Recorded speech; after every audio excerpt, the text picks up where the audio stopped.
On Tuesday and Wednesday, Dodger Stadium hosted its first postseason party in 7 years, but the Cincinnati Reds came to town and crashed it with good pitching and power.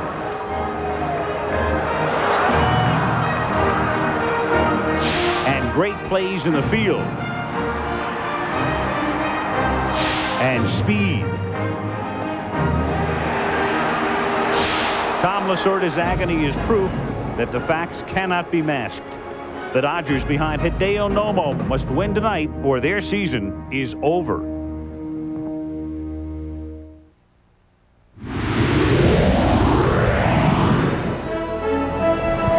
Welcome to Cincinnati on a beautiful night. Temperature about 70 degrees. Riverfront Stadium on the banks of the Ohio River, home of the Reds since 1970. And playing host tonight to Game 3 of this division series between the Cincinnati Reds and the Los Angeles Dodgers. The Reds trying to win tonight, and a victory tonight puts them into the National League Championship Series, which would start here Tuesday against either Atlanta or Colorado. I'm Al Michaels. In Game 1 of this series in L.A., the Reds delivered a knockout punch, 4 runs in the first inning en route to a 7-2 victory back of Pete Shurik. Then the Reds won a split decision in Game 2 the other night because the Dodgers out-hit them 14-6. But the Reds had the timely hits in that game and won it by a score of 5-4. So it's very simple and appropriate on this opening night of the National Hockey League season. The Dodgers need a hat trick. They need 3 wins in a row to avoid having their season come to an end. And Tim McCarver, tonight the Dodgers sent Hideo Nomo to the mound, the man who started the All-Star game this year for the National League. And the onus, Al, is not only on Hideo Nomo, but also on his battery mate, Mike Piazza. 2 guys who were born 4 days and 1 international dateline apart. Piazza stranding 7 runners on Tuesday night, but the Dodgers aren't concerned with his hitting. He's going to hit forever. But how does Hideo Nomo and Mike Piazza solve the running game of the Cincinnati Reds? Why, might you ask, is it difficult, more difficult for Nomo and Piazza? The reason is that Piazza throws a split-finger fastball. That's the most difficult pitch to throw a runner out on if you're a catcher, and that's the reason. Best thing for Nomo to do tonight, pitch a no-hitter. That'll do it. Yeah, that'll do it. Against the Cincinnati Reds, as we saw at the very top of the show, Jim Palmer, a team that can beat you in so many different ways. Well, they certainly can. They play this game in fast forward. In the National League, they're just outstanding offensively. They're first in stolen bases, second in runs, and third in home runs. Defensively, no better team in the National League, only 79 errors. Very balanced pitching, great out of the bullpen, great starting staff. And I'll tell you what, if the right guys get on for the Reds tonight, Mike Piazza is going to think he's at a track meet. Well, they're ready for a celebration in Cincinnati as they look for a sweep. And tonight's matchup, Hideo Nomo on the mound for the Dodgers, and left-hander David Wells working for Cincinnati. Back in a moment. Right now, let's check in with John Saunders.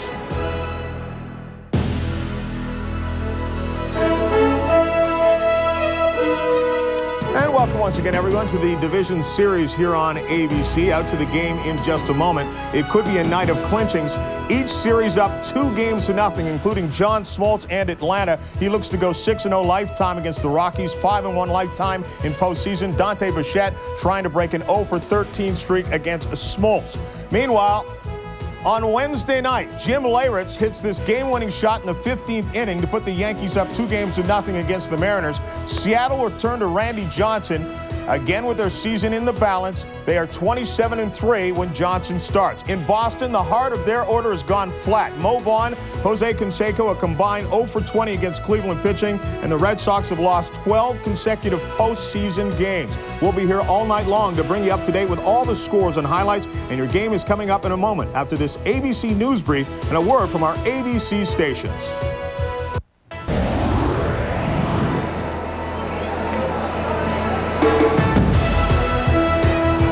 Riverfront Stadium, like Dodger Stadium, not sold out. The Dodgers had around 7,000 empty seats for Game 2 and more than that for Game 1, and there were about 4,000 or 5,000 empty seats tonight here at Riverfront. David Wells started the season with Detroit and pitched well enough with the Tigers, 10-3 there, to make the All-Star team for the American League, and then the Reds picked him up on July 31st, and he's been very potent down the stretch. And here is tonight's Budweiser Dodger starting lineup. Brett Butler leads off in center. Chad Fonville bats second at shortstop. Then Mike Piazza, Eric Karros in the cleanup spot, Tim Wallach at third base, Delino DeShields hitting sixth at second base, Raul Mondesi is in right, Roberto Kelly is in left, and Hideo Nomo is the pitcher as Tommy Lasorda starts the same lineup for the third game in a row, and the Reds start a left-handed pitcher for the third game in a row. The outfield, Gant, Howard, and Reggie Sanders, with Branson, Larkin, Boone, and Morris in the infield. Third to first, Benito Santiago back of the plate, and David Wells, with a lot of postseason experience, on the mound. This is the first postseason game he has started, but as a Blue Jay between 1989 and 1992, he appeared in 9 postseason games in relief. Jim, I think the one thing about David Wells, the flexibility with his fastball. Oh yeah, he's you know, the pitch against most of the Dodgers, especially the big guys, Karros, Piazza, you got to be able to pitch in, and as a left-hander, almost all of them, they can run that ball away. He's got a good changeup, but he can pitch in with a cut fastball that will make all the slow stuff out over the plate, if he can get the ball in, more effective. And Wells getting ready to work on Brett Butler. The pitching coach Dave Wallace and Tommy Lasorda conferring. The Dodgers down 2-0 in this best-of-5 series. And here we go. Game 3 is underway, and the first pitch missing to Butler for a ball. Brett this season wound up hitting .300 combined with the Mets and the Dodgers, and he had 41 infield hits, and so the Reds are shortened up at first and third, and he hits that one foul and back out of play, and the count 1 ball and 1 strike. Matter of fact, as a 38-year-old, and Brett is the oldest center fielder in the major leagues. Otis Nixon 2 years younger than Brett. Brett hit .300 and stole 30 bases to become the oldest player to ever do that. And the count 1 ball and 2 strikes. Been an unbelievable year for Butler in the sense that the Dodgers opted not to re-sign him. He goes to the Mets. His mother is sick all summer and eventually dies of brain cancer. He comes back to the Dodgers. He gets embroiled in the controversy with Mike Bush, the replacement player. And here he is in postseason, yet the chances are the Dodgers will not re-sign him for 1996.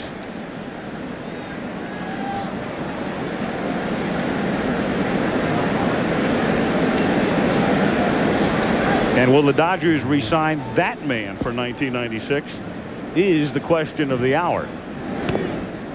Chopper foul.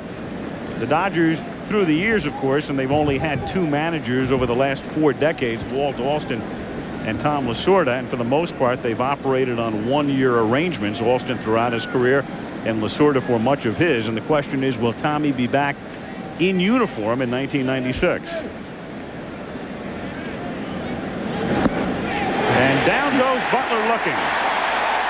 So David Wells starts the game with a strikeout, and that will bring up Chad Fonville. Well, you know, we talk so much about Cincinnati speed. Butler 4 for 10, now make it 4 for 11. I mean, he gets punched out on a great pitch, and this is what pitching's all about. You got a contact hitter at the plate, low fastball away at the knees on the outside part of the plate. Brett Butler did not strike out against a left-handed pitcher in 42 at-bats since joining the Dodgers, and in the playoffs he's struck out on 2 called strikes, once from Schurik and now from David Wells. Now Chad Fonville, who took over in September as the Dodgers' regular shortstop. Through much of the rest of the summer, he had spelled Delino DeShields at second. Started the season with Montreal after coming up through the Giants organization. And like Butler, a guy who will chop the ball, has speed, and thus gets a lot of infield hits. He, like Butler, with 41 infield singles this season. And there's a little chopper, but foul. I guess this being hurricane season, you could say they're the clouds before the thunder. Butler and Fonville before Piazza and Karros. Well, they were cloudy the other night, but there was no thunder was the problem for the Dodgers. Not from Piazza anyway. Plenty from Karros, who hit 2 home runs. 2 balls, 2 strikes. I mean, Fonville already 5 for 8 and with 4 infield hits here in the division series. So if he gets on, he's going to steal. Wells, not a great move. So LA still with their speed.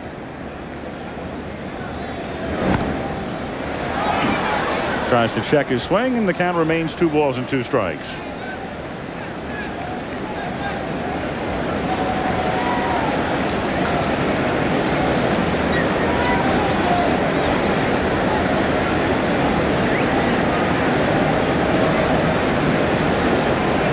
One out, bases empty. And Chad Fonville chopping that one foul. 2 balls, 2 strikes. Fonville just 5'6". And the Dodgers love him because he brought a spark to the team. He hustled. They lost a game in San Francisco. I want to say the score was 17-1 in the night late before July, before we did a game. Yeah, and with 2 out in the 9th inning, he ends the game by grounding to the right side and diving into first base.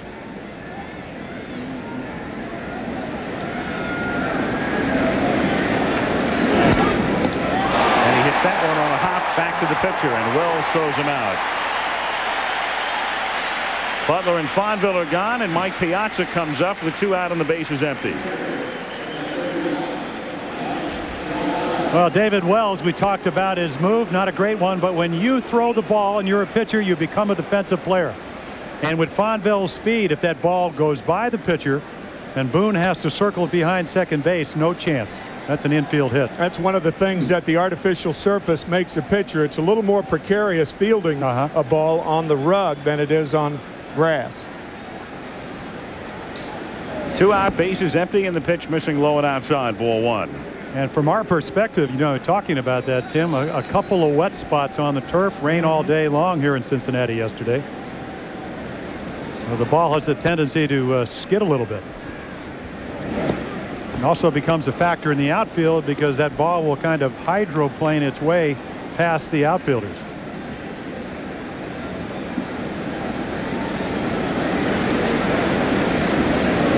Outfield deep and bunched together for Piazza, who swings and misses, and the count 2 balls and 1 strike. That gives you an idea of how the Reds are going to try to pitch Mike Piazza. When they can throw the fastball inside off the plate with a count 2 balls and no strikes, then that's an indication that they're going to try to get him out inside, and that is their game plan. 2 out, bases empty in the top of the 1st inning. 2-2. And I think the key as a former pitcher, if you know that you have an aggressive hitter, and as you mentioned in the opening, Piazza, one of the great hitting catchers of all time, he'll chase that pitch. So that's why you have a comfort zone of feeling you can pitch him in off the plate for a ball, and he will expand the strike zone. 2-2 from Wells, got him swinging. So 2 strikeouts and a comebacker, and the Dodgers gone in order after a half. It's the Dodgers nothing, and the Reds coming up. Hideo Nomo was on the mound. Nomo pitching last Saturday in the division clinching game for the Dodgers in San Diego. It was his best outing in over a month. 236 strikeouts in 191 innings this season. And here's tonight's Budweiser Cincinnati Reds starting lineup. Thomas Howard leading off. Barry Larkin batting second. Then Ron Gant. Reggie Sanders in the cleanup spot. Hal Morris at first. Benito Santiago back of the plate. Brett Boone at second base. Jeff Branson at third. And David Wells is the pitcher. And before Howard steps in, let's get an update from John Saunders. Interesting start between the Rockies and the Braves. Mike Kingery laying down this little bunt here with a runner on first. Smoltz makes a great play to get the out, but Young goes all the way to third from first. And then with Larry Walker at the plate, the wild pitch. Smoltz is there in time to put the tag on Young, but he drops the ball. 1-0. The Rockies take the lead in the first. Back to Al, Jim, and Tim. All right, John, so Colorado trying to stay alive as the Dodgers are here. No score, bottom of the 1st inning. Thomas Howard to lead off. Howard, Larkin, and Gant. Hideo Nomo with that tornado delivery. That's what it's known as. Missing with his first pitch, and the count 1 ball and no strikes. Rookie of the Year candidate, it will be either Nomo or Chipper Jones of Atlanta winning the award, despite the fact that Hideo is 27 and had all of that experience in Japan. Hit in the air to left center field. Kelly says he'll take care of it, and he does. 1 gone in the bottom of the 1st inning, and that will bring up Barry Larkin. This Division Series game is being brought to you by Chevrolet. The cars and trucks 36 million people depend on every day. Genuine Chevrolet. McDonald's, have you had your break today? And Beechwood aged Budweiser, the king of beers. This Bud's for you. Barry Larkin grew up in Cincinnati, drafted in the first round by the Reds, has spent his entire career here, and takes a strike in the count 0-1.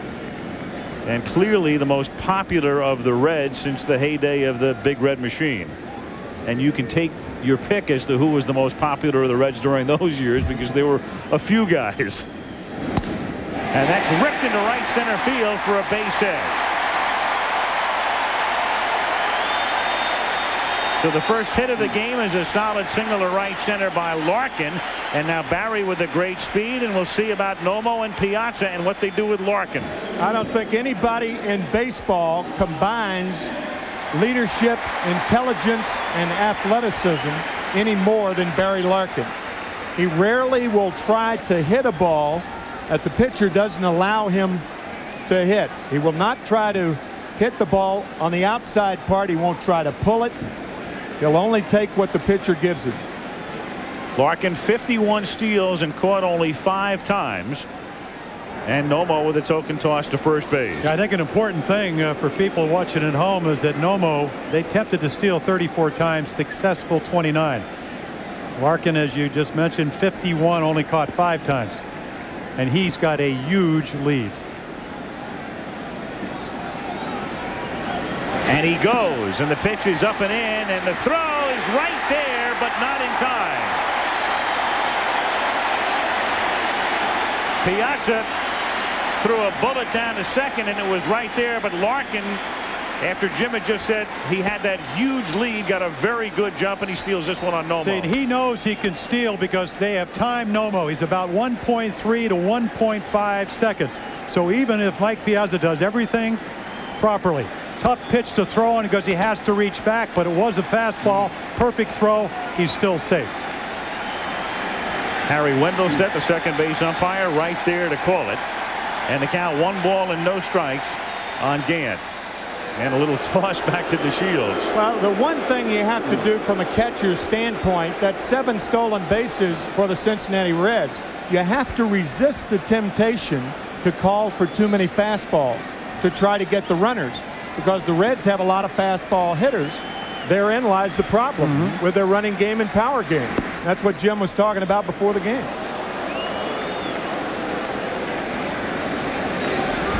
Allowing 29 steals, second most in the league. It's funny, he has led the league, or was close to it, in so many positive categories, and then he also leads in wild pitches and in balks, and then Piazza led the league in passed balls. So it's almost an all or nothing situation. Good fastball, but it misses away, and the count 2 balls and 1 strike. Well, what happens here? I mean, you got Larkin again with a big lead, and he can actually get a bigger lead at second than he did at first, giving you these little feints. And if you're the pitcher, you're into a rhythm.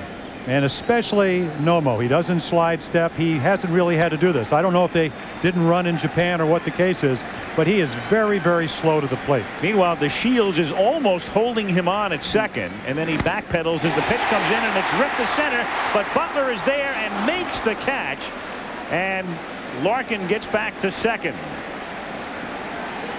Brett Butler got a good jump on it. Gant lining it to the gap in left center field, but Butler playing him almost perfectly because he was there and is able to make the catch on the run. And again, 4 straight fastballs from Nomo with Larkin in a possible steal situation. That ball was scorched to left center. I was just going to say, it almost took Butler's glove off as he makes the catch.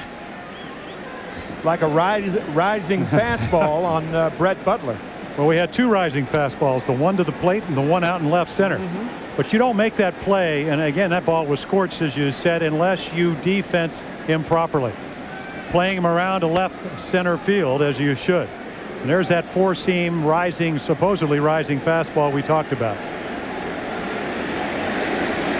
Now Reggie Sanders, who scorched one at Dodger Stadium the other night after a Fonville error for a 2-run homer off Ismael Valdez. 2 out, bottom of the first with no score, and Larkin at second. 1-0 the count.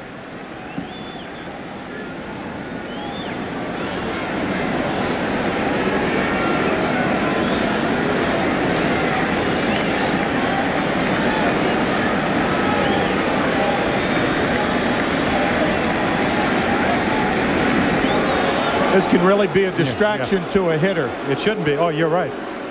Absolutely be a distraction. Not to the pitcher. It shouldn't be with 2 outs. I know what you're thinking, Jim. But Barry Larkin has faked the steal twice down there. DeShields continues to come over. There's a lot of movement behind the pitcher for Reggie Sanders to be hitting right now. 2-0 the count.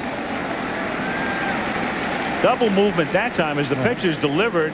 Larkin's bluffing going to third, and DeShields is backpedaling, going back to a more normal position at second. DeShields could afford to hold Larkin on at second base with Gann hitting because he's a pull hitter. But Sanders will go the other way. And with 2 outs, I got to think you're worried more about your defense. And I mean, let him steal third. Don't give it to him. Right. He's going to third. The pitch is outside. The throw doesn't get him. And Wallach argues that call with Charlie Relaford at third. What you're talking about, Jim, is priorities. Your priority now is to get the hitter. If you get the hitter, you're out of the inning. Not nearly as important to steal third with 2 outs. This played very close at third. Wallach thought he pushed his left hand off the bag, and I think he did.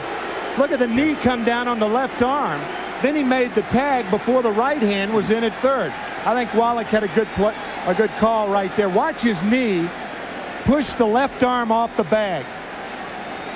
Well, that's almost an impossible call for the umpire to make, because it's not only happening with a hand going in and Wallach falling on him, but in a cloud of dust.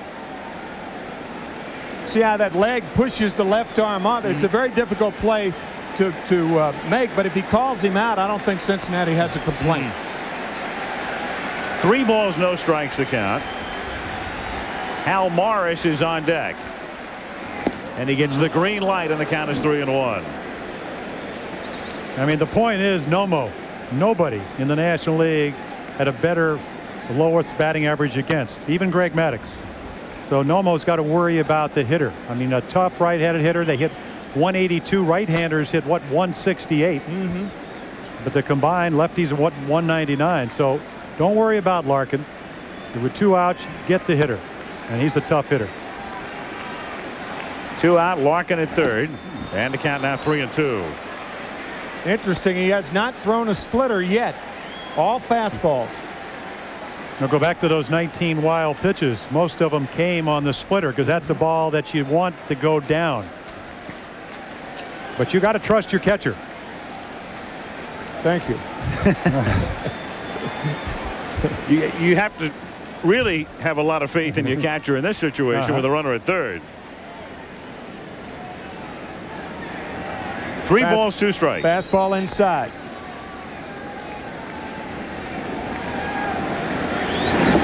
And called strike 3. So he goes 3-0 and strikes him out, and the Reds strand a man at third. At the end of 1, it's the Dodgers nothing and the Reds nothing. Riverfront Stadium in Cincinnati. Al Michaels with Jim Palmer and Tim McCarver. Game 3 of the division series.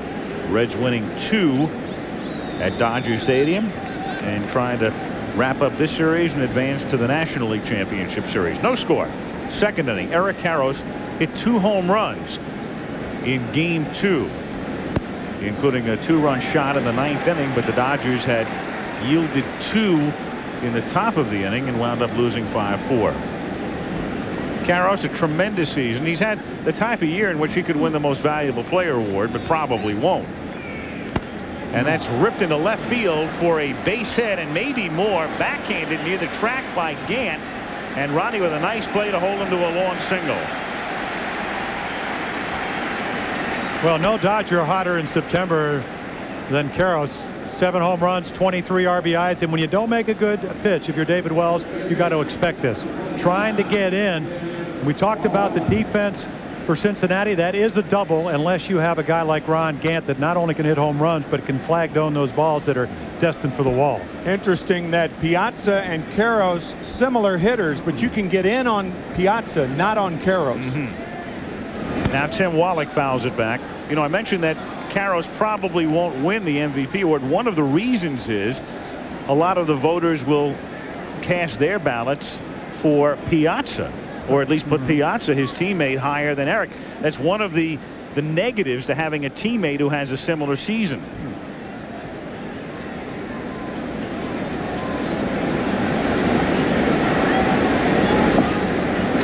And the count, 1 ball and 1 strike. Dante Bichette of the Rockies certainly in the running for the MVP. Greg Maddux certainly in the running, 19-2. Last time a pitcher won an MVP award in the National League, Bob Gibson, back in 1968. The year of the 1.12 ERA. Wallach fouls it back. Hang loose. Yeah, real loose. Wallach with a torn ligament in his left knee, and it appeared at one point after he suffered the injury his season might be over. Playing with a brace, and clearly a very inspiring thing for the Dodgers when he came back, because they weren't expecting him back, certainly not that quickly. And at the age of 38, the question remains with Wallach, who earlier this season picked up his 2000th career hit. Will he be back, or will he retire? Rockies still leading the Braves, Yankees and Mariners, 0-0 in the bottom of the 2nd inning. And no score at Boston. Again, all of the series 2-love at this point, with Atlanta, Cincinnati, Cleveland, and the Yankees, all with clinching possibilities tonight. 1-2. Delino DeShields will be next. You know, I tell you, in the history that I can remember of any kind of playoffs, when can you imagine the last time you had 3 pitchers so much alike that Cincinnati has sent out there? You know, Wells, Shorrock, and Smiley. And I'm not sure if that's an advantage or a disadvantage for the Reds. I mean, the Dodgers have now seen 3 straight lefties. 2-2, and they would see, if it goes to a 5th game, Shorrock again. If we go to a 4th game tomorrow, the Reds will go with a right-hander. They'll go with Mark Portugal. But in a decisive 5th game, they'd go back with Shorrock.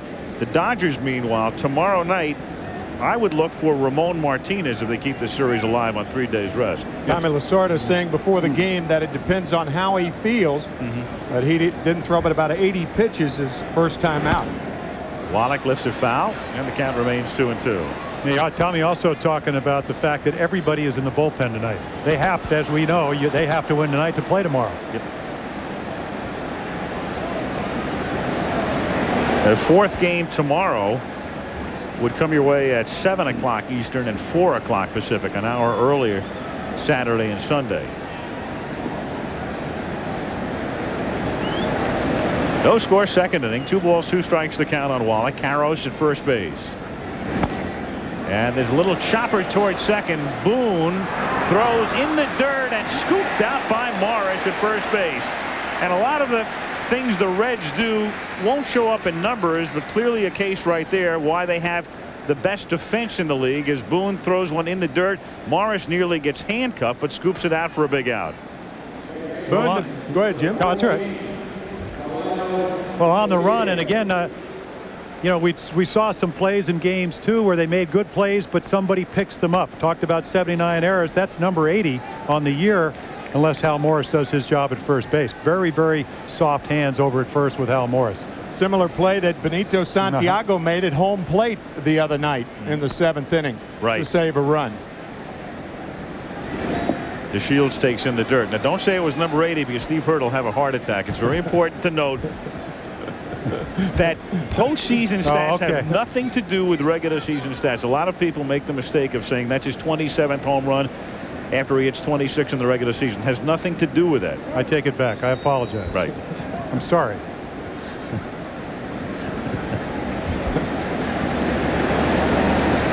Steve nods. He nods his acceptance. That's pop foul back of third base. And the count 1 ball and 1 strike. Let's get a word from John Saunders. All right, Al, thanks a lot. The Indians and the Red Sox, Eddie Murray aboard via the walk, and Timothy Wakefield serves this one up to Jim Thome. Is it fair? Yes, it is. A 2-run shot that curled around the pole, and the Indians, looking for the sweep, have a 2-0 lead. Back to Al, Jim, and Tim.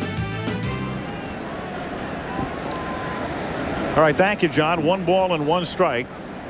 The count on DeShields, who fouls it back, and the count 1-2. Delino wants that pitch back. As you see Mondesi on deck, also wearing a brace on his right knee. We talked about Wallach and the problems he's having. Mondesi with postseason surgery also. Delino to Shields wants that pitch back. He just missed that one.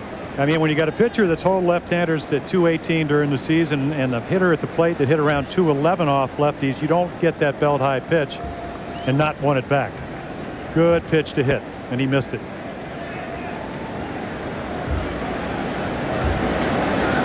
Wells with the 1-2 offering, off speed, and DeShields way out in front. Down he goes, and Wells has 3 strikeouts and an inning in 2/3. See, David Wells has good enough stuff to give you that fastball and trust his velocity and movement, and then come back with the overhand downer. That's exactly what he does. Great rotation. You can see the curveball rotating down and in. It appears the ball's going to stay up, and the good curveball really goes down quickly. Now Mondesi at the plate. One thing about Wells, he will not win the haberdashery award.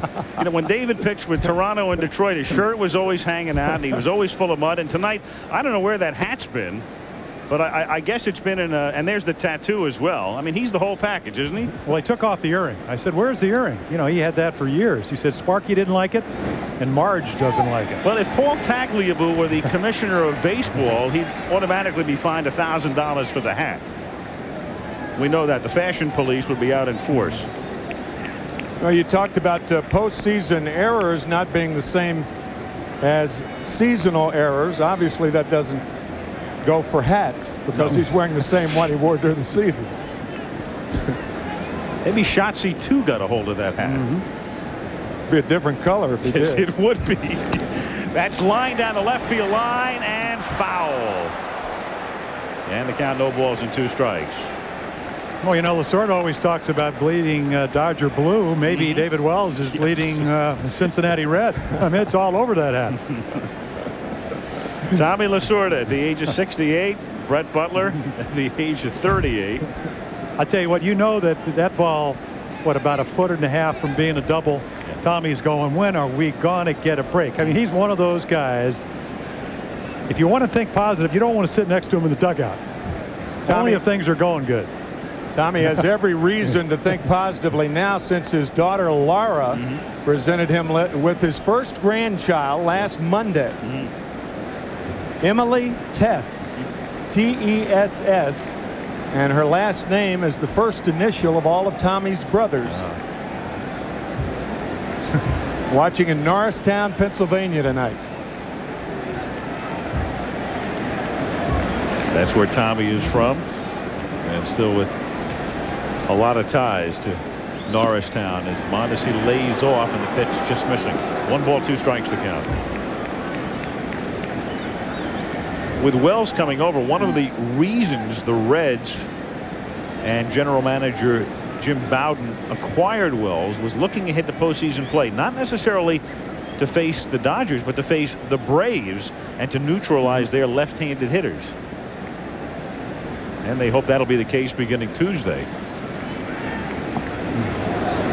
2-2, but it was one of those deals made just prior to the trading deadline where Bowden went out, and there he is, the young general manager who's done such a terrific job here in Cincinnati. And by the way, I said Bowden. He wants it. It's Bowden. It's not Bobby Bowden. It's Jim Bowden. That bodes well as far as Jim's concerned. It definitely bodes well. But he was looking ahead to postseason play, and that's one of the reasons they went out and got the lefty. He was putting up the lineup in the locker room yesterday, and I thought he was one of the clubhouse guys. He looked that young. How many times do you see the general manager putting up the lineup for the next day? Yep. And we thought it was Davey Johnson and Ray Knight. And that's another story. Yes. And we'll be into that shortly. Ooh, and Mondesi almost gets hit and does. It grazed him. So Raul, who's limping anyway because of a knee injury incurred a week ago tonight, has this one glance off his elbow. Well, we talked about David Wells' ability to cut the ball inside. A little more pressure on the middle finger. Try to get the ball to appear to be maybe the inside corner. Get the hitter to swing, and that ball just keeps coming in and nicks him. Caros at second now. And Mondesi at first, 2 down, no score, and Roberto Kelly, the number 8 hitter. He's 2 for 8 in the playoffs and takes up high ball 1. Roberto's been with 4 teams in the last 2 seasons. He played here last year with Cincinnati and also with Atlanta. And this season started with Montreal and now with the Dodgers.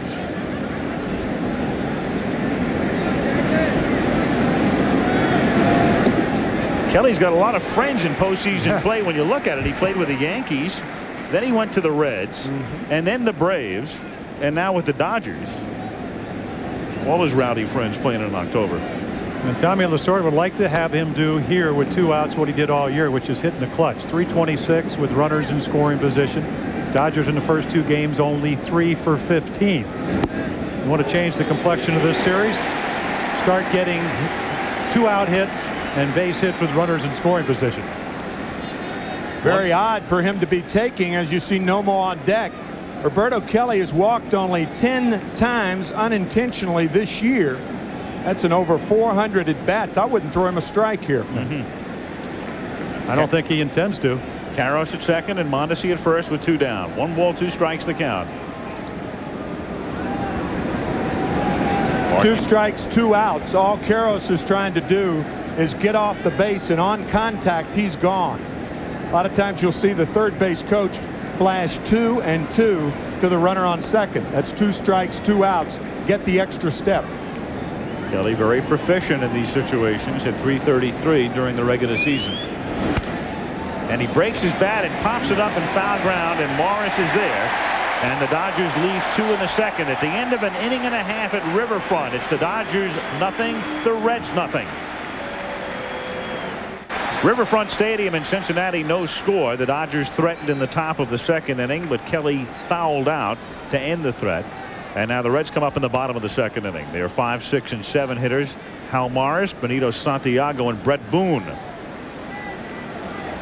Morris a double in the first inning to drive in a couple in game 1, and then he rode home on Santiago's homer. And he's 4 for 7 in the 2 games.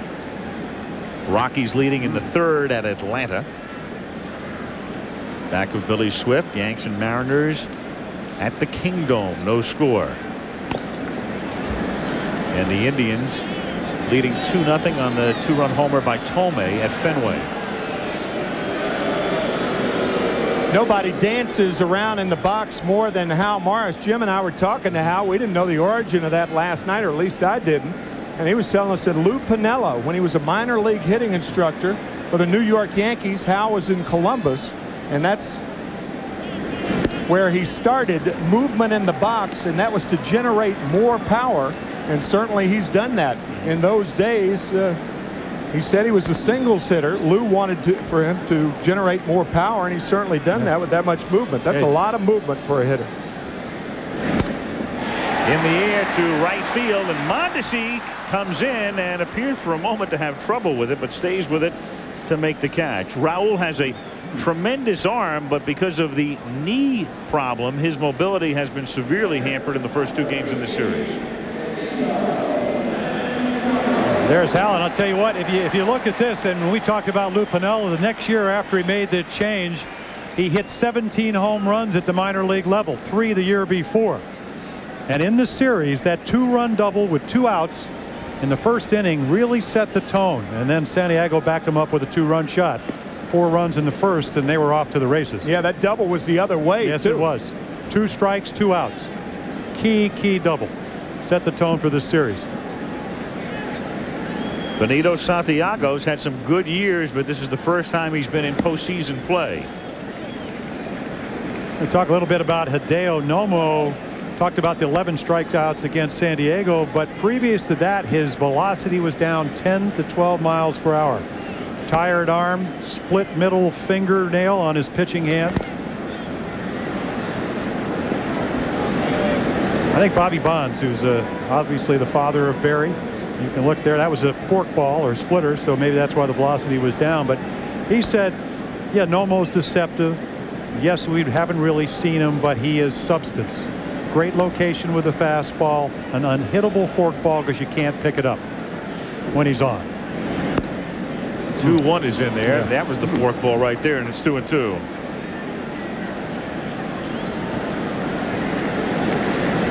I mean, great deception, hides the ball well, great torque.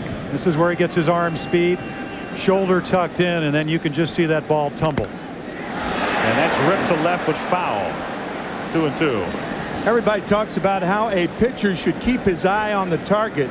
At one time or another in a windup, almost every pitcher takes his eye off the glove at one time or another. Great concentration right there, but when Nomo looks away, however briefly, he does not pick up the target. You did that. Yeah, I think I kept my eyes on a little better than this, but I mean, the guy that comes to mind is one of the great rookie sensations back in '81 or '80 was Fernando. Looked at the skies.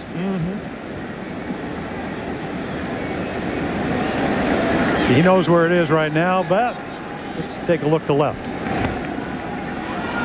And much like Fernando, Nomo's trying to keep the Dodgers alive in a best-of-5 series, because in 1981, the year of a 50-day baseball strike, they added an extra layer of playoffs. It was a best-of-5. The Dodgers faced Houston, and in the Dome, the Astros won the first 2 games.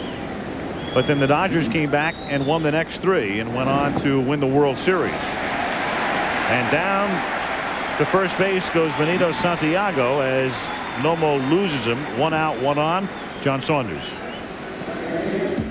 Al, we showed you Eric Young scoring a run for the Rockies to give them a 1-0 lead. Here at the plate, the breaking ball is up from Smoltz. He takes it out to left field. Ryan Klesko is back, has a beat on it, leaps, but he does not have it. 2-run home run, and the Rockies now lead 3-0 in the third. Al, Jim, and Tim. All right, John. Here, 1 out. And Santiago at first base. And Boone at the plate. The free swinging Brett Boone, and the count 0-1. So a home run by Eric Young. And the Rockies trying to stay alive in Atlanta. Brett Boone, his father Bob, the longtime outstanding catcher for the Phillies and Angels, among other teams, and currently the manager of the Royals, who just had his contract extended the other day. Chop toward short. Fonville to DeShields for 1, and that's all they get. So Santiago is forced out at second, 2 down with Boone at first base, and Jeff Branson comes to the plate. You talk about defenses. To me, right off the bat, Chad Fonville knew he was only going to get 1, backed up on it, made the sound play, and that's what good defense is about. Don't try to turn a double play when you can't. That's when a second baseman becomes a first baseman. Right. He stretches just like a first baseman would, knowing that only 1 is possible. Out of harm's way. Yep. Jeff Branson, the platoon third baseman, but when you play the Dodgers, you don't worry about platooning because the Dodgers have an all right-handed rotation. So Branson will start every game in this series, and when the Reds see a lefty, Mark Lewis plays third. In fact, the Dodgers have not had a game started by a lefty since late 1992. Strike. Bobby Ojeda was the last left-handed starter for the Los Angeles Dodgers on September 24th, 1992. Remarkable. Meanwhile, Bernie Williams with a home run in the 4th inning at the Kingdome, and so the Yankees trying to sweep that series and advance to the American League Championship Series, lead 1-0. That's lined down the right field line and foul. And it's 0-2. If the Reds win, or if the Dodgers win this series, either of these teams would open at home in Game 1 of the National League Championship Series. Davey Johnson, the Reds manager, hoping it's here on Tuesday.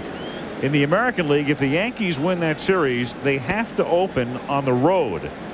As the wild card, they will not have the advantage of having a fourth game of 7 at home. Thus, it would open up in either Cleveland or Boston. This is a good running situation right here. 0-2 on the hitter. He might get the splitter. Santiago with fair speed. Fastball up. 1-2. That's when Nomo goes to his best splitter when he's ahead in the count. I should say Brett Boone at first base, not Santiago, who's erased on the force play.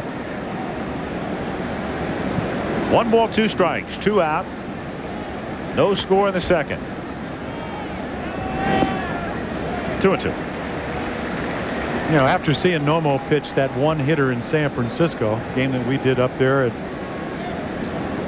this late July, he's not as sharp tonight.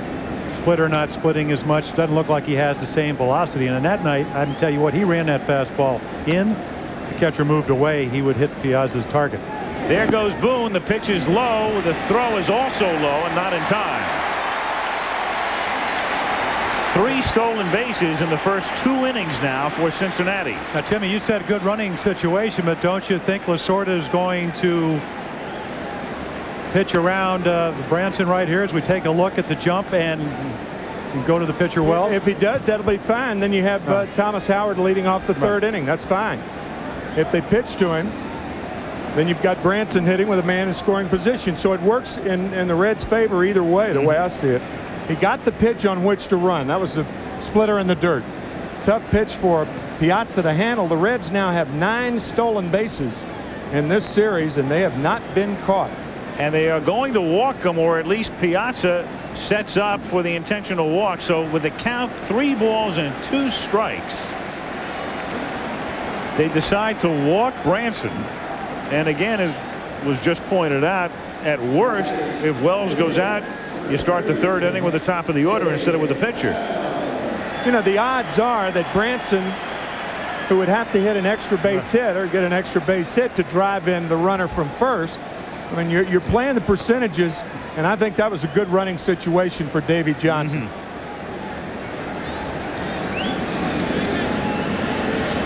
Now Wells at the plate, and he takes a strike. Remember, Wells spent his whole career in the American League prior to the trade at the end of July. So he is not the most experienced hitter. He batted .143 in his 2 months with the Reds. Well, take a look at his right foot. I said, David, I said, you that good a hitter? He said, well, I'll tell you what. The first night that I came over the National League, I took batting practice. I hit a ball right down on that right leg, and I've been wearing that, which I know you hate, Timmy. Oh, I hate it. So does Al. Yeah. But he said that thing swelled up, and he said, I put it on, even though I can't hit. You might be the only pitcher I've ever seen wear that half shin guard. That's my point. Yeah. Knowing Wells, he could have put it on his left foot. I mean, this guy is very talented, but he's not always playing with a full deck. I mean, how did Davey Johnson describe him? He said he can be flighty. He's ready to take off at any time. He was 4 for 28. 2 out, 2 on in the 2nd inning. Nomo's 1-2 to Wells. Got him. Off speed. Down goes Wells. And the Reds leave a pair. We go to the 3rd. No score in Cincinnati. Dodgers had 2 men aboard in the 2nd inning, but were frustrated, leaving 2 as Kelly fouled out. And on the subject of frustration, take a look at this. Total games in postseason play, World Series, Championship Series, Division Series, 789. In the 2nd game at LA the other night, it was the first time in postseason history in which the losing team had 8 or more hits than the winning team. Remember, the Dodgers had 14 hits and the Reds had 6, and the Reds won the game. It's the first time in 789 postseason games that had happened, and that, I think, puts the exclamation point on how frustrating it has been for the Dodgers as Nomo leads off in the 3rd. Strike, 0-1. Yeah, Tommy lamenting about that before the game. I mean, really in good spirits, but said, boy, if we just hadn't made that error at short and then the 2-run home run, And if we had just thrown out that runner when we pitched out, of course, it's pretty much what the Dodgers season is all year. When they make the plays, they win. When they don't, tough to win. Nomo was 6 for 66 this year. And Wells sends him down Route 66. Strikeout number 4. 1 out in the 3rd. John Saunders. Al, as you might expect, Randy Johnson and Jack McDowell in a great pitcher's duel into the 4th inning. But Bernie Williams, this pitch is up, and he tees it off to right field.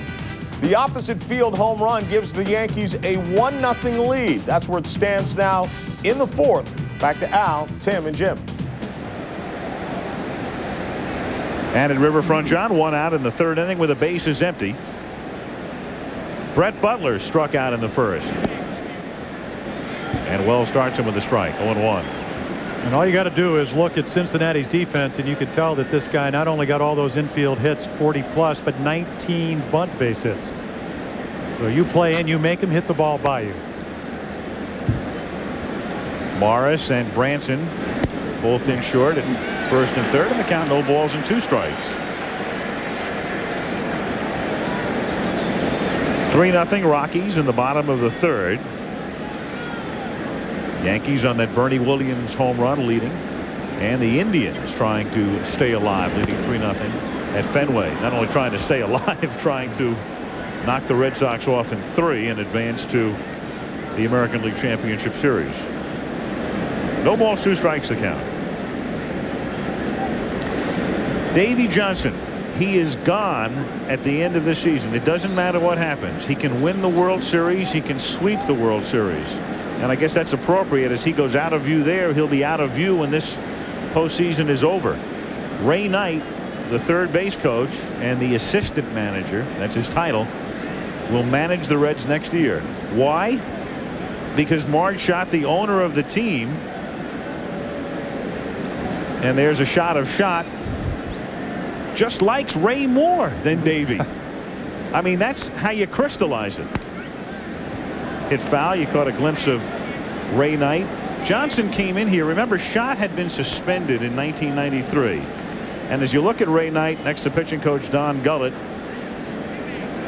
Jim Bowden, the general manager, hires Johnson, who replaces the very popular Tony Perez. But then Schott comes off suspension.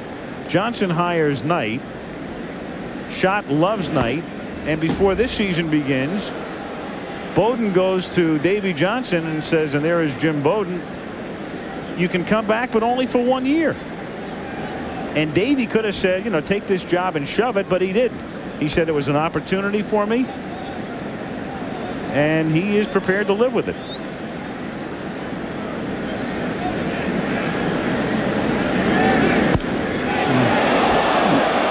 One and 2 the count. But I mean, it's when we think about it, guys, I can't think of a parallel situation ever. I can't either. Johnny Keane won the 1964 series, the World Series, with the St. Louis Cardinals. He moved to the Yankees when Yogi Berra was fired. But this is a bizarre situation. 2 guys have handled it so professionally, Davey Johnson and Ray Knight. The difference with the Keane thing, though, I don't think people knew exactly what was going to happen to Keane during that season. I was trying to draw some parallel to it. That's as close as far as postseason play is concerned, as close as I could think. But Jim Bowden did make a point to us. He said this team also is geared to win. I mean, we are trying to win in '95, and Davey Johnson, the guy that won over 90 games 5 times, is the best manager. And he's the guy he wanted at the helm this year. And as it turned out, it's really worked out well. Well, I suspect, even though it's a little murky in terms of who's confirming what with this story, but I would suggest that Bowden said to Schott, look, I brought him in to finish a job, and I want him to finish the job this year, because your question might be, you know, why didn't Knight just take over this year if Marge loves him? Right. So I think Bowden won that battle, but Schott's going to win her war, I suppose, if that's the way to put it, even though that's a hell of a way to win a war if your manager that you're getting rid of wins a World Series. Well, it says officially that Davey will move upstairs and be a consultant next year, and he will have none of that. I mean, that's the official term for Marge Schott. Yeah, I would not be. I mean, I'm still very shocked he did not get the job in Baltimore. supposedly a contending team. I mean, a world-class manager. That's shocking. Butler, this is a long at-bat, if nothing else, making Wells throw and throw and throw. 2-2. Well, this is his style. I mean, and really to get to 2-2, he had to take that 0-2 pitch about an inch inside because he knows the strike zone. He's going to wear you down. And eventually, because he did steal 32 bases this year, you don't want to walk him, even though you're left-handed. So you're going to maybe have to give in a little bit, and that's when he seizes the opportunity.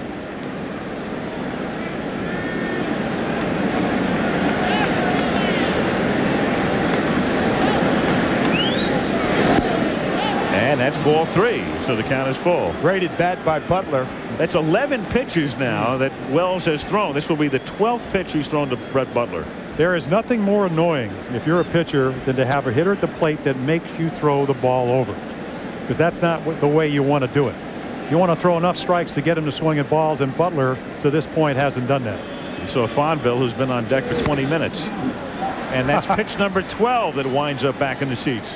Of course, when you played an A-ball last year, Al, if you're Fonville, you're happy. You'll stay on there for about 30 minutes.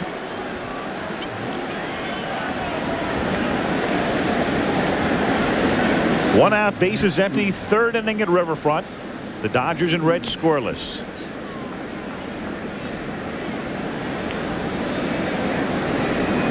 Pitch number 13 is grounded to the right side, fielded by Morris. He flips to Wells just in time.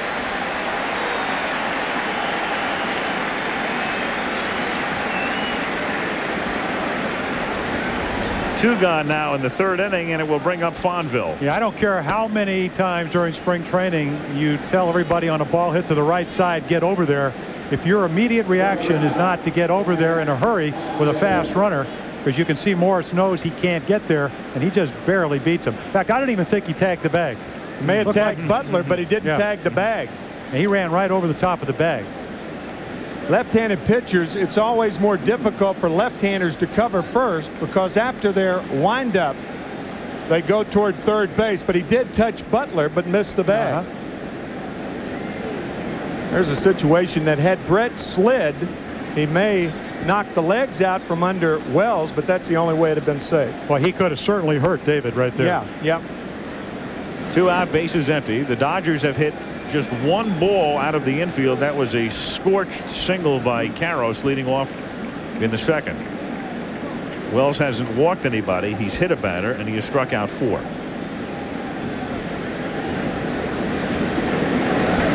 Two out, bases empty, third inning. Totals identical. Each team no runs, 1 hit, no errors.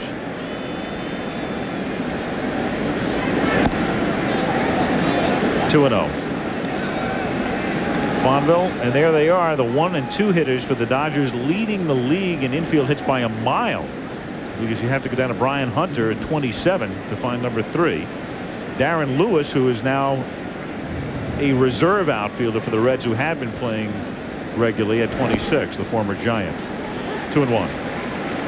Can you imagine being a rookie? I mean, you know, last year in your A-ball, you come up and then you don't have a guy that really hits like you, and then all of a sudden they trade for Brett Butler, and you get to learn from the master as far as punching the ball, utilizing your speed. Fonville, even more advantageous, is switch hitter. And that's lined into left field for a base hit. So Chad has his 6th hit of the division series. A 2-out single here in the third inning. Piazza coming up. Here's John Saunders. Al, Tim Wakefield is struggling. He walks Bell, he walks Murray, and then he walks Tomei in succession. Baerga, who had singled, was on third, trots in with the 3rd run of the game, and Cleveland now up 3-zip in the 3rd. Al, Jim, and Tim.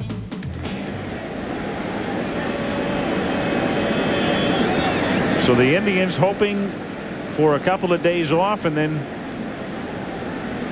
the possibility of opening the American League Championship Series Tuesday in Cleveland. I say the possibility as Piazza takes a strike. If Seattle wins their series with the Yankees, then the American League Championship Series would open in Seattle. If the Yankees win that series, it opens in either Cleveland or Boston.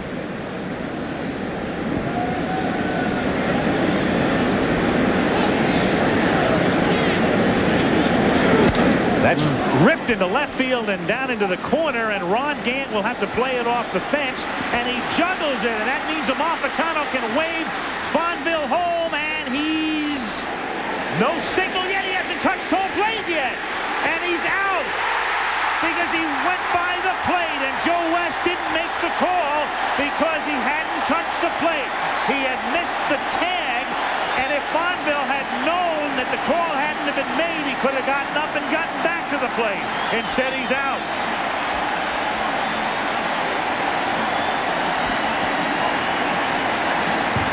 I think we'll have a replay for you when we come back. And momentarily loses the ball. Joey Amalfitano, the third base coach, sending Fonville. But look at Benito Santiago use the shin guard on his left leg to ward Fonville off and now make the tag. And a great call by Joe West, the home plate umpire. As Thomas Howard leads off in the bottom of the third, lifts one to shallow left field, and Kelly makes the catch. A perfect call by West. He had good position. He saw the play very clearly. Fonville thought he had touched home plate, but obviously he did not. It's the way they used to do it in the old days. Well, hey, that's a perfect blocking of home plate. It really is. What you're not supposed to block home plate without the ball.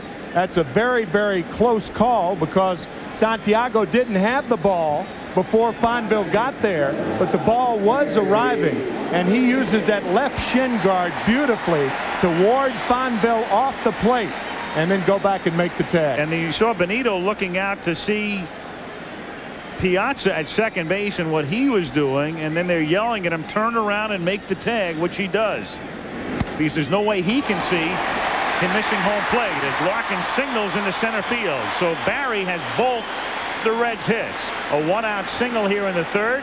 He stole second and third the last time he was aboard. Well, he did that in game one in the ninth inning, even though they were up 7-2, because Davey Johnson said you're never content. And right here, I mean, this Barry Larkin hit .319 this year, going 3 for 50 when he hurt his thumb. And you're talking about a guy that would have contended with Tony Gwynn as Gwynn won his 7th batting title. It's the kind of year he had, and he will be running. Now Gant. The Reds have already stolen 3 bases tonight.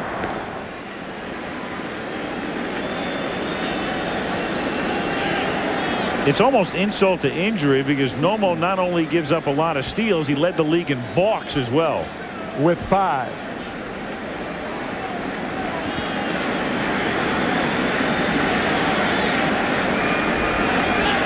Bluff's going, pitch out, and the count 1-0. I'll tell you, it was almost a pitch in. Piazza goes out, and the ball was almost over the outside part of the plate. I mean, this ball was just off the plate. And I'm telling you right now, if you want to beat Cincinnati, you have to stay out of the big inning. I mean, I think that's the key to pitching.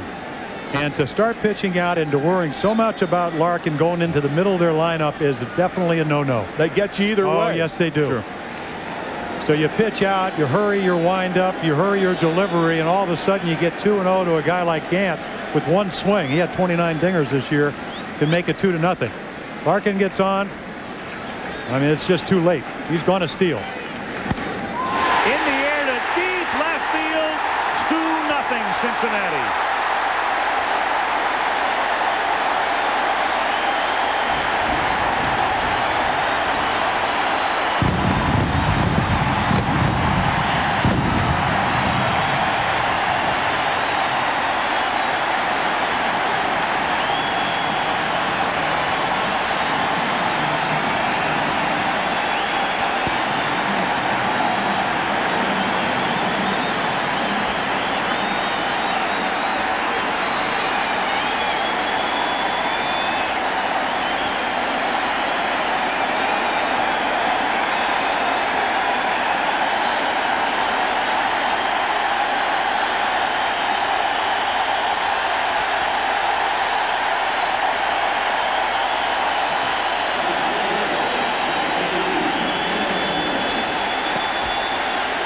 When he hits one, there is not much doubt. Remember what we said the first time Larkin was on.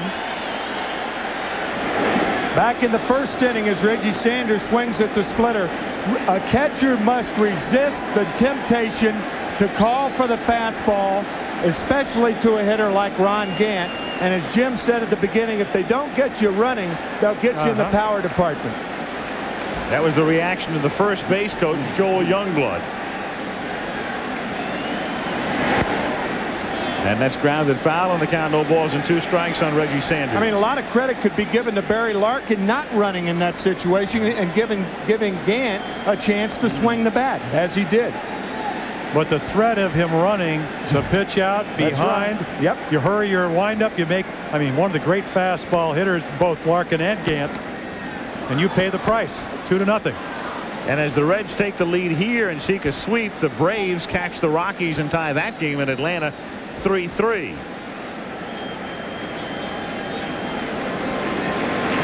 2-0 Cincinnati. 1 out and the bases empty in the bottom of the 3rd inning.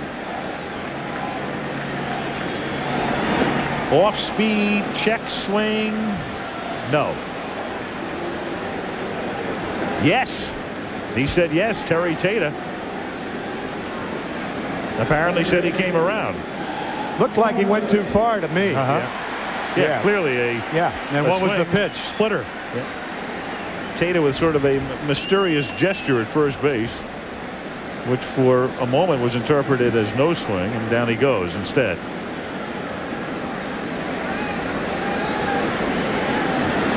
Two out and Hal Morris the batter. 1-0 the count.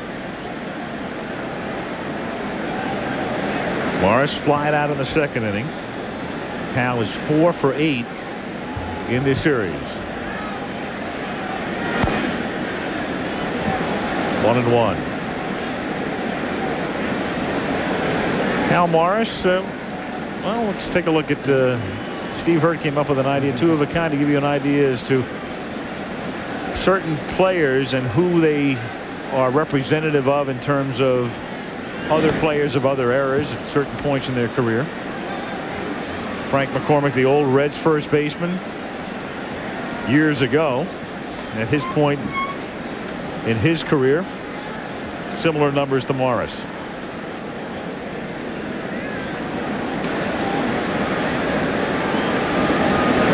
One-two pitch is fouled away.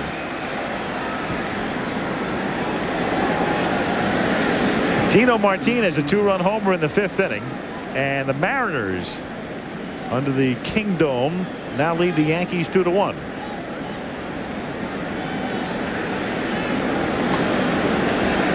Two out, bases empty, and the pitch to Morris is squibbed foul off the end of the bat. Yeah, I was thinking about that matchup. You know, Randy Johnson is certainly the most dominating pitcher in the American League. If Seattle would come back, he would be able to pitch the first game of the championship series. But again, it would be on 3 days rest. Boy, so a lot of things going on if indeed these teams come back in deficits. And Morris goes down on strikes, but the damage done. The 2-run homer by Gant makes it 2-0. And back we come after this from our ABC stations. 2-run home run in the 3rd inning has given the Reds a 2-0 lead as we go to the 4th.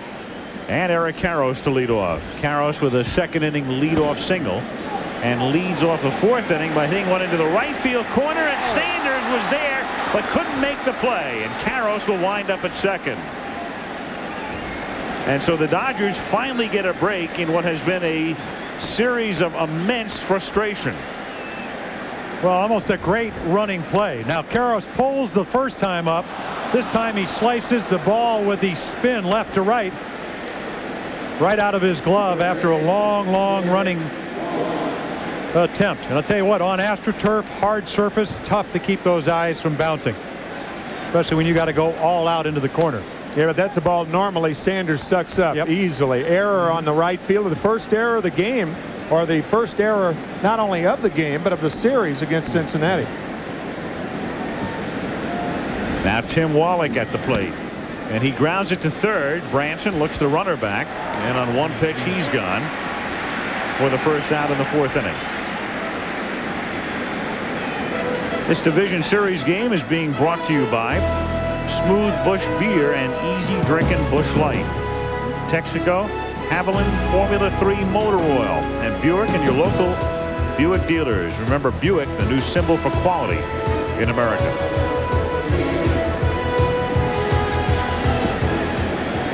Full moon tonight. Beautiful night in Cincinnati after torrential rain yesterday. Delino DeShields at the plate takes a strike, and the count 0-1. Braves, who were trailing 3-0, tying it. Javi Lopez a 2-run single.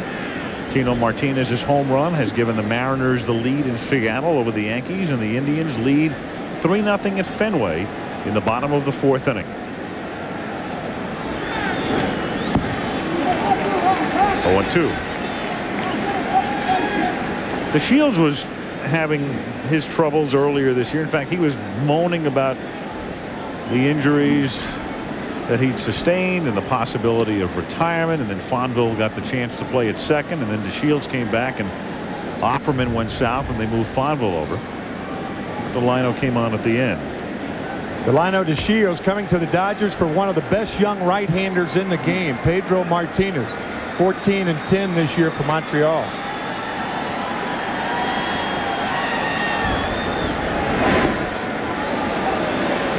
One and two. Yeah, it just doesn't seem that Delino really enjoys playing this game. Maybe it's the pressure of that trade coming over and the expectations. You know, sizable salary, over $2 million, but around 26 to talk about retirement. A little bit strange there. Very strange. Well, maybe if he gets a base hit, the Dodgers, what, about 3 for 17 with runners in scoring position. He'll brighten up. I know it'll put a smile on Tommy's face.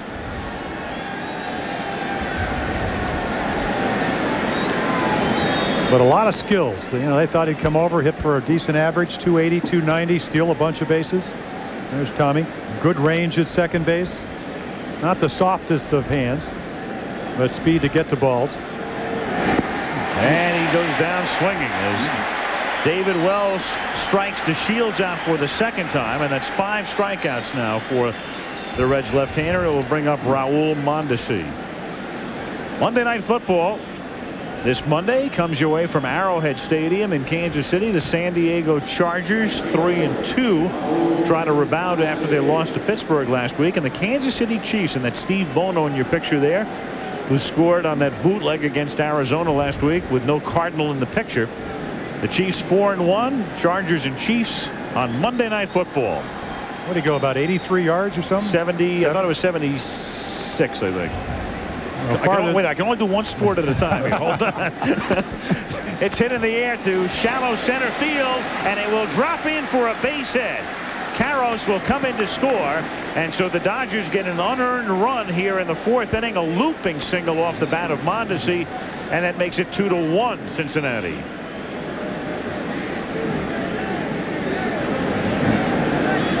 Well, great power, didn't need it this time. Again, a curveball. Wells, after the error, had gotten 2 successive outs on the breaking ball, and that time Mondesi right off the end of the bat. And yeah, you can smile. That's an RBI, and it keeps the inning alive. Puts a run on the board. And it brings up Roberto Kelly.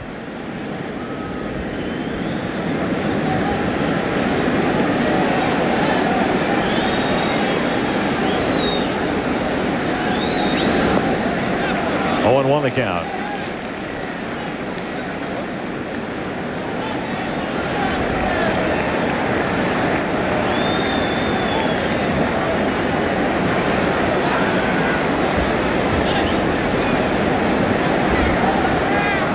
Mondesi at first, 2 down.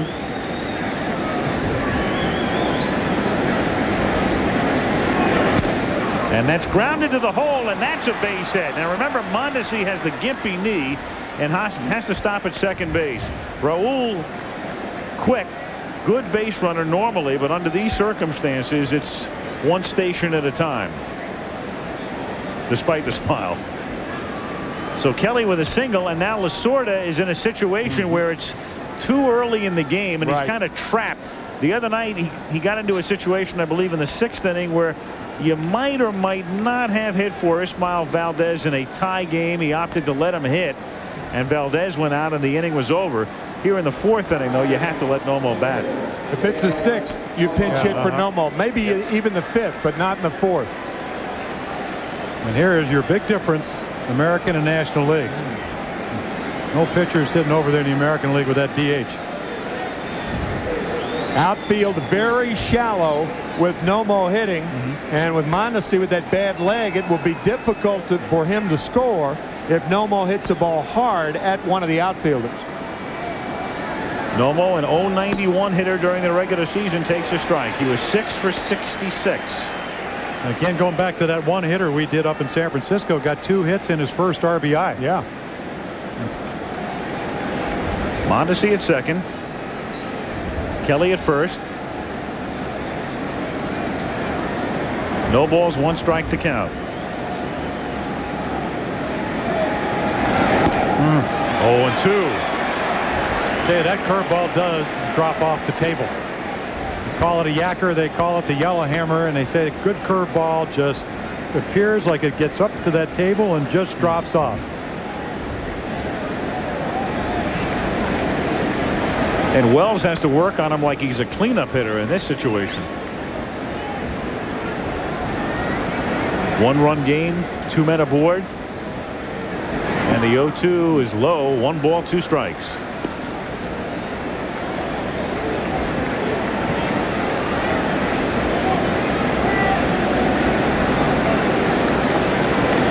Fourth inning, Reds 2, Dodgers 1. 1-2 on Nomo. Struck him out. 6 strikeouts. And the Dodgers have strained at 5, but they get a run, an unearned run here in the 4th inning thanks to the Sanders error. After 3.5, 2-1 Cincinnati. Bottom of the 4th inning at Cincinnati.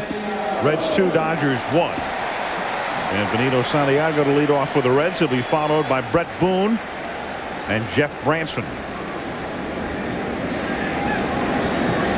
Benito walked in the 2nd inning.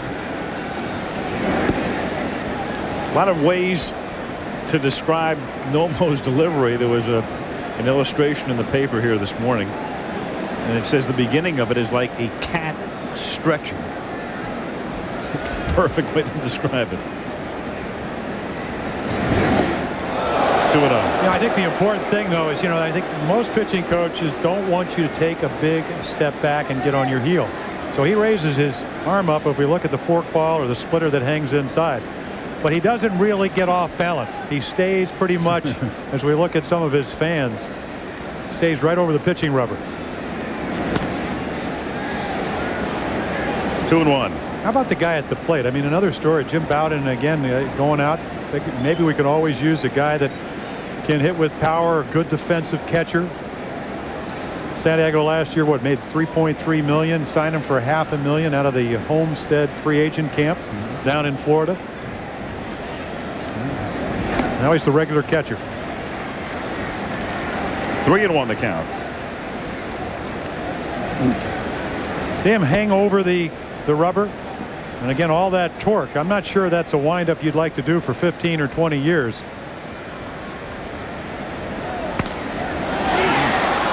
In the air to right field, and Mondesi is there. 1 gone. John Saunders. Now the Rockies with a 3-0 lead in the 4th inning until Ryan Klesko reaches out, pokes this one down the line in left field. Fred McGriff trots around to score. 3-1, but they're not done. Javier Lopez comes up with a couple on, back up the box. The infield was drawn in. Justice is in. Klesko is in. Ties the game at 3 apiece. The Braves have come back from down 3-0. It's all tied up in the 5th inning. The Yankees and the Mariners, it was 1-0 New York in the 5th. But Tino Martinez with a runner aboard off Jack McDowell. That's deep to center field. The 2-run home run. Edgar Martinez was also aboard. And right now the Mariners lead 2-1 in the 6th. Al, Jim, and Tim. And back in Cincinnati, Brett Boone has just hit one over the wall in center field to make it 3-1. A 1-0 pitch from Nomo.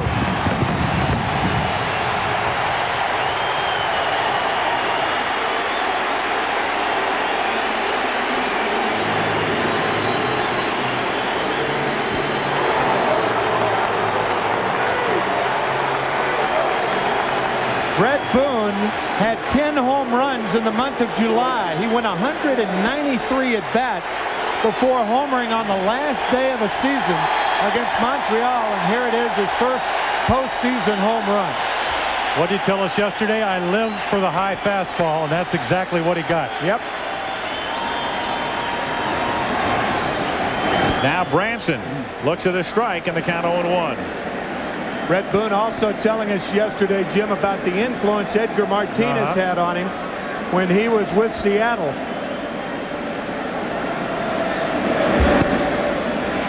Grounded to third.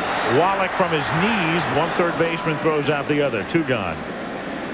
And Edgar Martinez hasn't missed too many pitches this year either. In the American League. What, you win a batting title in '92 if you're Edgar Martinez. So when you get a chance to counsel a youngster like Brett Boone, as it was up in Seattle, Brett Boone paid attention. But he told us, love the ball out over the plate, love to get my arms extended, love to hit the high fastball. 1-0, what do you look for? You high fastball and you get it. That's Tom Candiotti, normally a starter in the Dodger bullpen. As well as lifts one to center field, and that one will be corralled by Butler. But home runs by Gant and Boone tonight. And at the end of 4, it is Cincinnati 3, Los Angeles 1. Downtown Cincinnati, and this town was really revitalized when this stadium was built. It opened up in 1970 and hosted the World Series before it was a year old.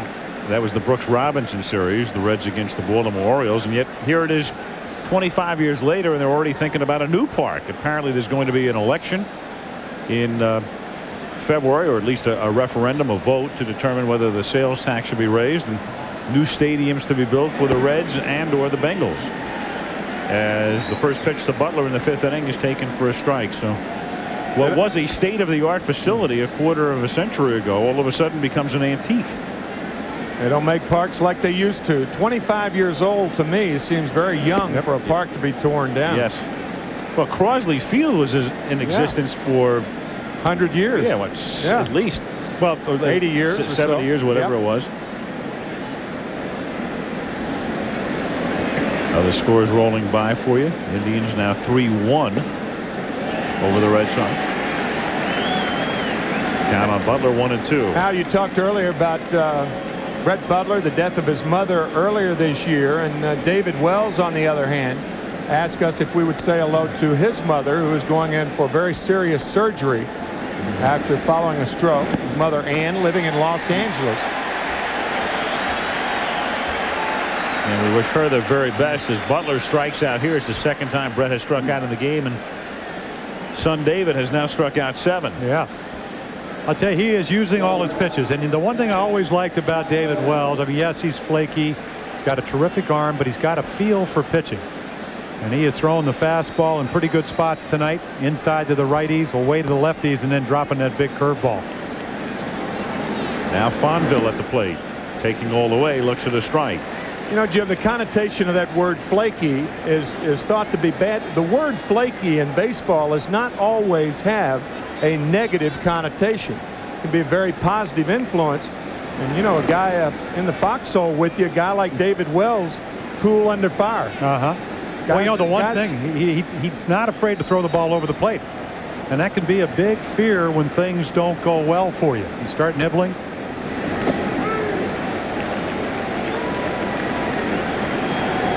But, you know, he had a pretty good situation in the first day up in Toronto because they had outstanding ball clubs, and that's how he got that postseason experience.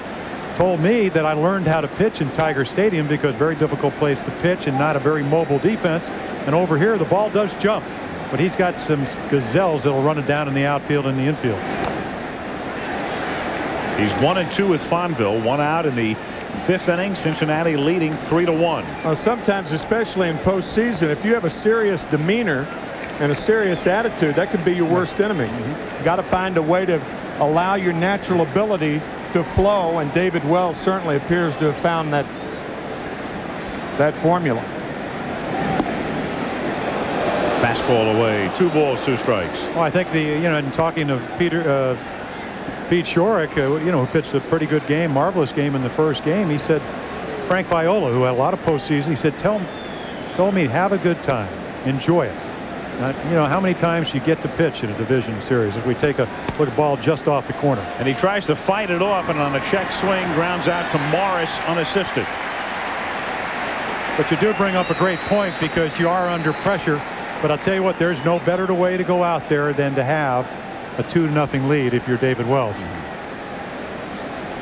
Mike Piazza, 2 out in the 5th inning, and the base is empty.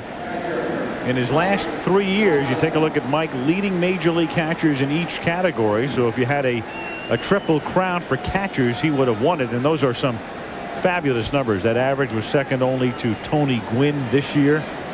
32 home runs, and he missed a lot of action. He was hurt early in the season. And with the shortened season as well, had he not been hurt and had it been a regular year, he might have had close to 40 home runs. Not only that, but a related statistic, Mike Piazza this year won the Triple Crown on the road for all hitters in the National League. Home runs, RBIs, and batting average. 384 hitter on the road. Hits much better on the road than at Dodger Stadium.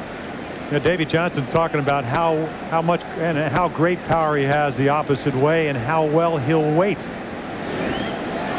I think the problem with Mike is that in a short series, as you look at the numbers there, home and road, short series, you try to do a lot of things yourself, and he has really been aggressive. That looks like Dante Bichette in reverse, doesn't it? Yeah, it does. Yeah.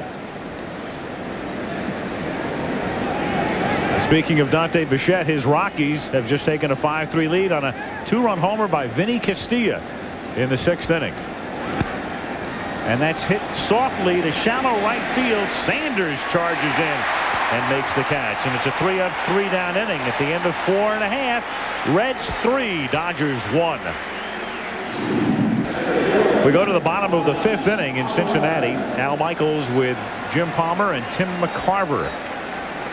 The Cincinnati Reds trying to sweep this series and open up Tuesday night in the NLCS here against either Atlanta or Colorado. They lead 3-1 as we go to the bottom of the 5th inning, and the top of the order to face Hideo Nomo with Howard, Larkin, and Gant. Howard, a switch hitter, has twice fly to left, and Nomo starts him with a strike.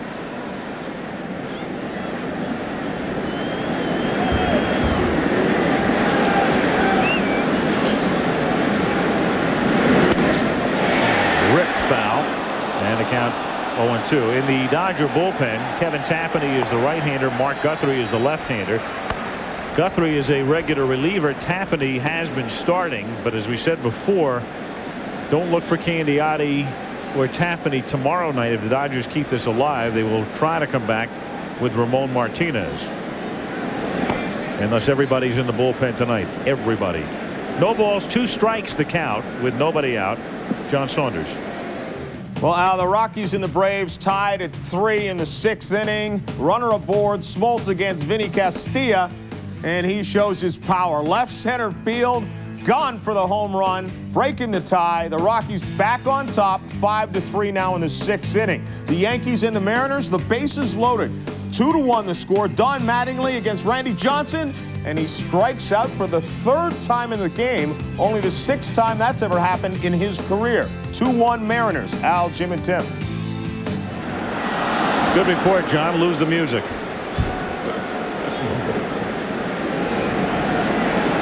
No balls, 2 strikes the count in the bottom of the 5th inning. 3-1 Reds.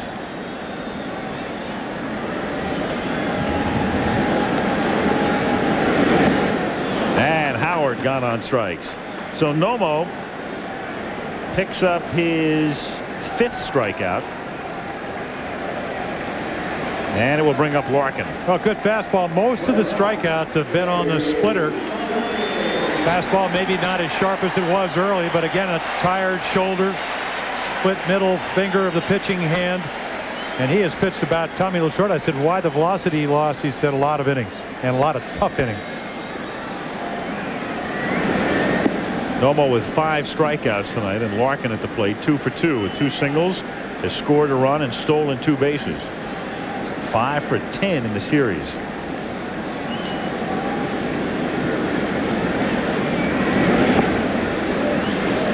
We were talking about the Dodgers and whether Wallach would retire and the fact that Butler probably won't be back. And the question about that man, Tom Lasorda. There's also a question about Nomo. Remember, they only signed him to a one-year contract. Right.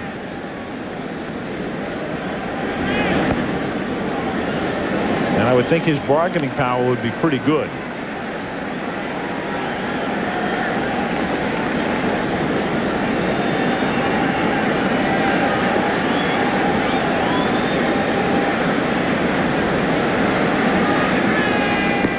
Three and one.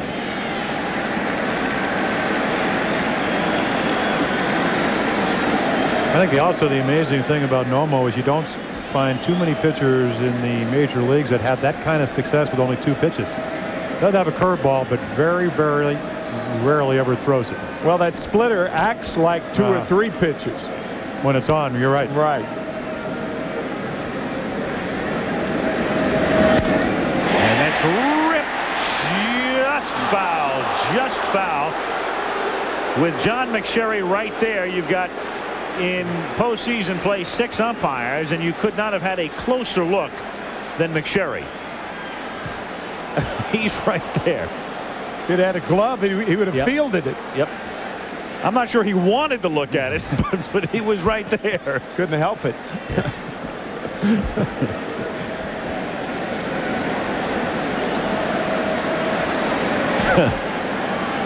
There's a lot of action down there. I mean, you've got 2 pitchers in the bullpen, and the stands are right there. Yep.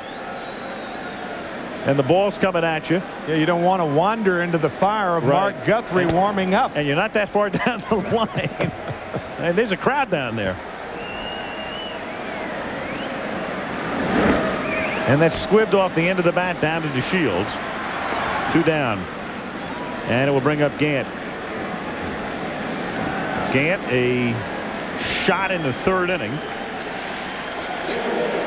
with Larkin at first base and 1 out. Rips one into the 2nd level in left field. Well, thanks to Steve Hurt, we know that in the history of the game, after a player missing an entire year, only Dave Winfield and Tony Conigliaro have hit 20 home runs the year before and 20 plus home runs the year after. And Gant, one of these guys. I mean, that's another stretch for Cincinnati to sign this guy after breaking your leg and then have him have the year he had. A big risk by Jim Bowden to sign Ron Gant. No question about it. Gant had a tremendous contract with Atlanta that was in effect voided when the Braves opted to release him after the motorbike accident.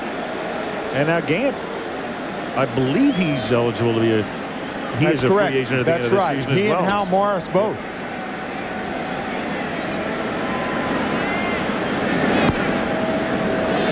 .2-0 missing in the count. Or the 2-0 is in for a strike. 2-1. Reds payroll this year $38 million. So it's going to be a matter of whether Marge Schott wants to dole out the money to both Gant and Morris to keep them. That's in there. The count 2 balls and 2 strikes. Of course, I don't think anybody can ever criticize Marge for spending money at the big league level. That's right. Up here she will, but not down below. Right. It's the ancillary things that she seems to sometimes forget the importance about, like scouts. Like saving $5 on press paper. Sure. $5 a day. That is some postseason media guide they put out. Hey, it adds up, guys. That's hitting the left field for a base hit. So Gant with a single.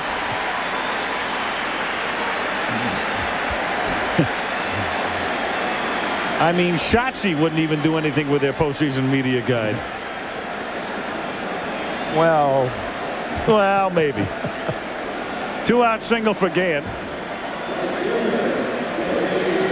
And as you look at Marge Schott's box, it will bring up Sanders.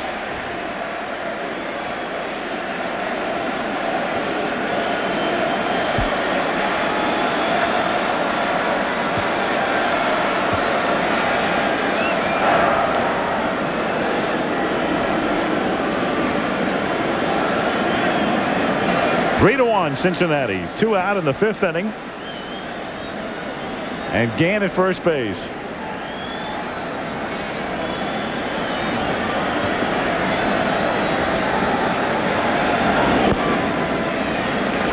1-0. Sanders emerging, one of the homegrown Reds. He was drafted by Cincinnati, came up through their organization. One of the reasons he hasn't been, I guess, acclaimed as much as you would think is because of the presence of Larkin, and also the fact for a while he wasn't even the most famous Sanders on the team with Dion here.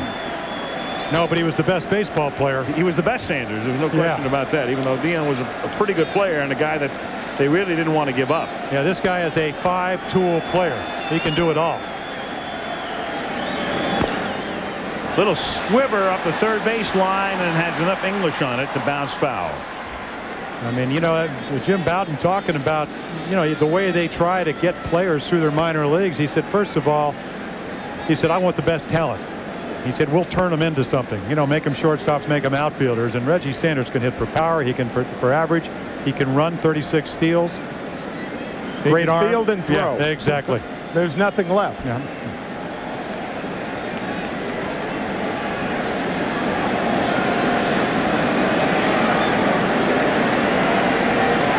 Compared to Eric Davis when he first came up, and interestingly, he holds his bat about as low as Eric Davis used to.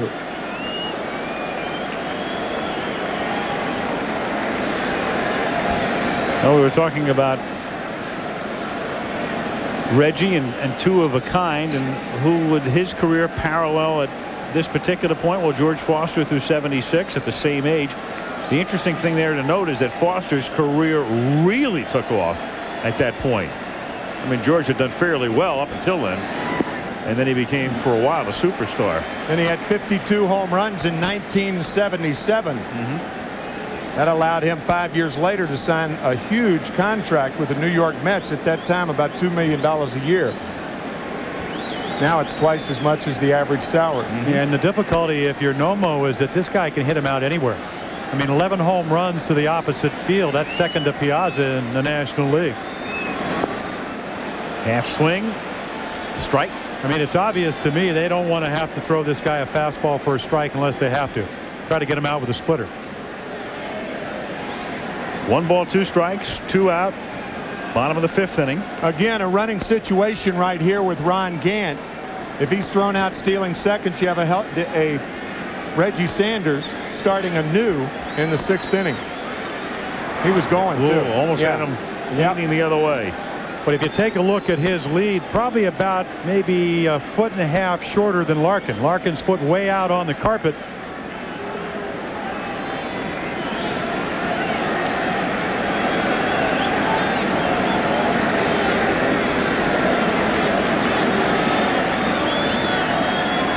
He goes, good jump, but Sanders strikes out swinging. And the Reds are done in the 5th. To the 6th we go. Cincinnati 3, Los Angeles 1. Al Michaels, Jim Palmer, and Tim McCarver. Guys, you know, you never know when an era will end sometimes. And we're not going to say that Tommy Lasorda won't be back, but it's conceivable, it's possible that Peter O'Malley will decide it's time for a change.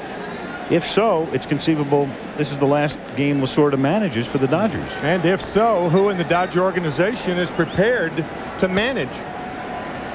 And there's the man who will decide, Peter O'Malley. Fred Clare, the general manager. Dodgers with only 2 managers for the last 43 years. Yeah, Tommy's 19th year. Past Earl Weaver. Actually, I started the season tied with Earl. I think we're up to 15th in the all-time, now the 14th winningest manager of all time. Well, Tommy has seen the ups and the downs, but this series at this point has to be about as frustrating as any he's seen in a while, as Karros leads off with a base hit. The other night in a game that the Dodgers had every chance to win, they did not.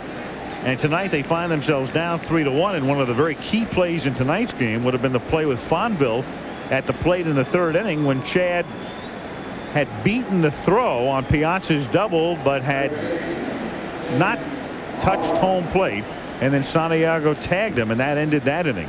And then 2 home runs given up by Nomo, and the Dodgers have to get up off the deck in the 6th inning, 3-1. Second brilliant play by Santiago, by the way. One in Wednesday night's game on the throw from Branson, and then the play tonight. Pitch to Wallach is up high, ball one. Meanwhile, what about Eric Karros? Is he on fire and locked in? 3 for 3 tonight. He's now 7 for 11 in the series. Coming off a tremendous year. He has 2 hits tonight, plus the reach on that was the error. Right, he's 2 for 3. I gave him a double anyway, Timmy. I mean, he hit the ball hard enough. I mean, you know, tough play. Not a very forgiving scorekeeper. And it led to the Dodgers' only run. Well, he hit it hard, but that was an error. Yeah, that was an E9. Dave Burba, who came over from the Giants earlier this season, throwing in the bullpen. Their closer is Jeff Brantley, but you won't see him until the 8th or 9th. Karros at first base. Nobody out in the 6th inning. And Wallach pops it to shallow right field and over into the corner. And Sanders has room. 1 gone now in the 6th inning. Wallach is 0 for 3, and Delino DeShields, who has struck out twice, comes up.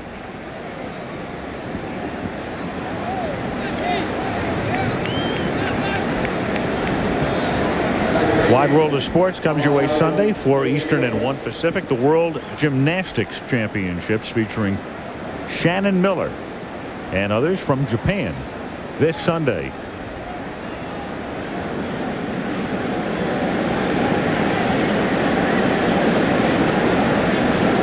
Now DeShields looks at a strike. Delino in this series is 2 for 10. Now, it may be that Kevin Tapani and/or Mark Guthrie are ready, but the Dodgers, I would think, would have to have somebody up and warm, because if DeShields gets on, then you've got Mondesi and Kelly, and yet nobody's warming in the bullpen. Strike. And the count 0-2. There's still time, obviously. DeShields is the number 6 hitter. Right. Yeah, they're going to have to do what they haven't been able to do, which was to get some sustained offense. And it seems like every time Wells gets into trouble, you know, a guy like DeShields come up, a left-hander. He's already struck out twice, and now David ahead of him 0-2. And down he goes. And that's 3 times tonight that DeShields has struck out. Well, the one thing David Wells was penciled in, maybe to get left-handers out in the bullpen. Davey Johnson starts him, and tonight Butler. He's 0 for 3 with 2 punch outs. Now DeShields 3 for 3, down on strikes 3 times. And look at Tommy. Can't believe it.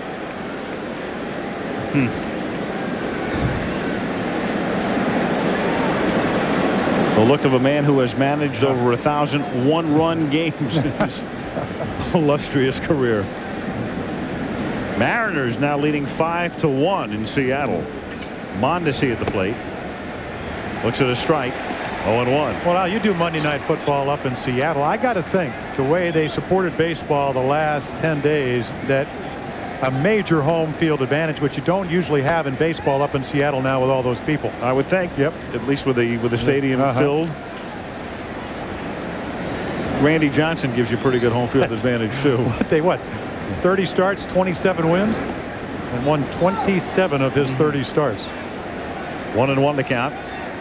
Tom Candiotti throwing in the Dodger bullpen. Mondesi was thrown out of the game the other night because he uttered something from the on-deck circle after a call on DeShields, and our sources tell us he uttered the magic word. The thing about the magic word, if you say it in adjectival form, you're okay. But if it's, let's say, an interjection or a command, the magic word will get you thrown out. Yeah, but what did Tommy tell us, Tim? He said, I will bring Mondesi in here and I'll give you $1,000 if you can understand anything he says. That's right. So he's saying, how could the umpire throw him out? $1,000. In the dirt, 2 balls and 1 strike. David Wells used the slide step there. There's no need for a slide step with Eric Karros on at first base and a guy who can tie the ball game at the plate. As a matter of fact, Mike Piazza, the ball he hit down the left field line was on the slide step. but you're needlessly worrying about a runner at first base. As a matter of fact, if I'm Hal Morris, I don't even hold him on. But that comes from the bench. I mean, the Reds are up 2 runs, not 1. But no slide step in this situation. Forget it. You know, especially when you're throwing a curveball. When you slide step, you jump out so quickly to the plate. Very hard to get your arm up and on top of the curveball. Flattens it out, makes most likely you'll hang it. You'll lose a little bit of velocity and placement on your fastball. He's doing just fine the way he's doing it.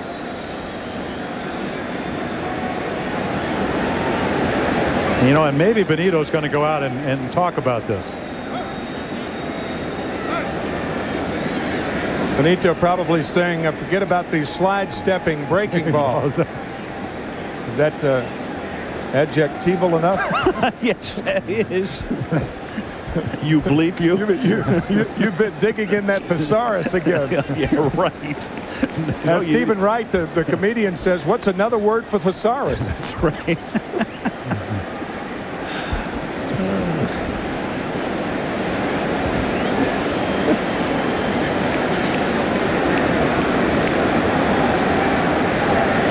Now Wells ready, and that's lifted in the air to left field and medium deep and playable for Ronnie Gant. And that's that. They squander a leadoff single by Karros. To the bottom of the 6th, it's 3-1 Cincinnati.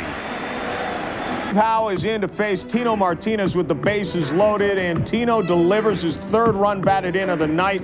An RBI single scoring Coleman. The bases are still loaded when Jay Buhner comes up, and he sends one to the opposite field to make it a 4-1 game. Mike Blowers drove in a run to make it 5-1. Then Luis Sojo, sacrifice fly. Tino Martinez tags up, scores easily. 6-1 is the lead. The Mariners over top of the Yankees, and with the big unit on, you can expect that one to hold up. Indians and the Red Sox in the 6th inning. Paul Sorrento not fooled by the knuckleball. That's a single. Eddie Murray, who had singled, comes in to score to make it 4-1. Sandy Alomar had a double to score Ramirez to make it 5-1. Then Vizcal up with a little single. 2 more come in, make it a 7-1 count. Then Carlos Baerga has just doubled in another. The Indians ready to put the capper on this series, 8-1 in the 6th. Back to Al, Jim and Tim. Okay, John, and on a shot to the right side off the bat of Hal Morris, Eric Karros cannot come up with it, and the Reds have the leadoff man on here in the bottom of the 6th inning. During those updates, Jim and I looked at one another, and we both had the same thoughts. Nomo is out there on guts and guile right Exactly. now. He's lost 2 yards on his fastball. Well, you know, Fred Clare, who's the general manager of the Dodgers, said, I mean, here's a young man that left Japan, all the security, financially, emotionally, came over here to pitch against the best players in the world. And he's had a marvelous year, but I tell you, he's out of gas. It's been a long one. Yep. Santiago at the plate. That was a fastball, folks. His last pitch was a fastball, 77 miles per hour. That's not going to get a lot of guys out. And I'll tell you what, you know, a lot of people are enamored by the radar gun, but I'll tell you, Dave Wallace, the pitching coach, knows. He can see that. And the hitters will tell you. Yeah, I think, excuse me, Al, but Fred Clare also saying the same thing. There's no better guy that we would like on our staff to pitch a must game than Nomo, even if he's not up to speed. And I mean, you're right. He's out there doing his best. But this is a very, very tough lineup because they hit for power and they'll run you out of the ballpark. And Tommy Lasorda trying to nurse him through this inning because the pitcher spot is the 2nd spot up in the Dodgers 7th.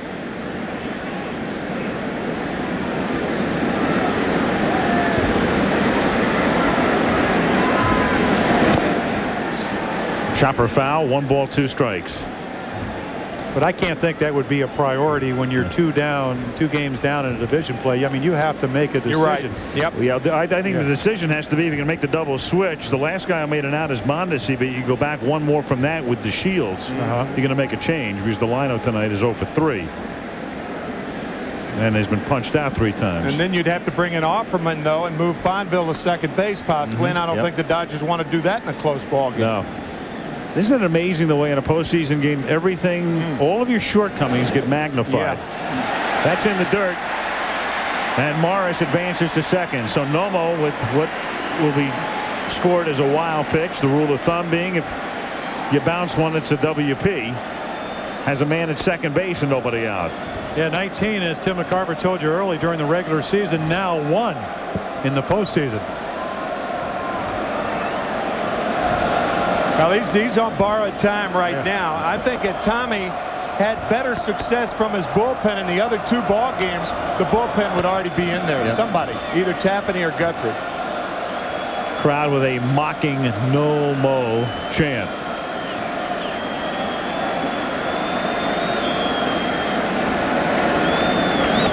That's fouled away. at least it's better than the chants that we heard earlier this week in the series at Yankee Stadium with Ken Griffey. Yeah, that's when they were using the interjection there and not the adjectival form. All 50,000.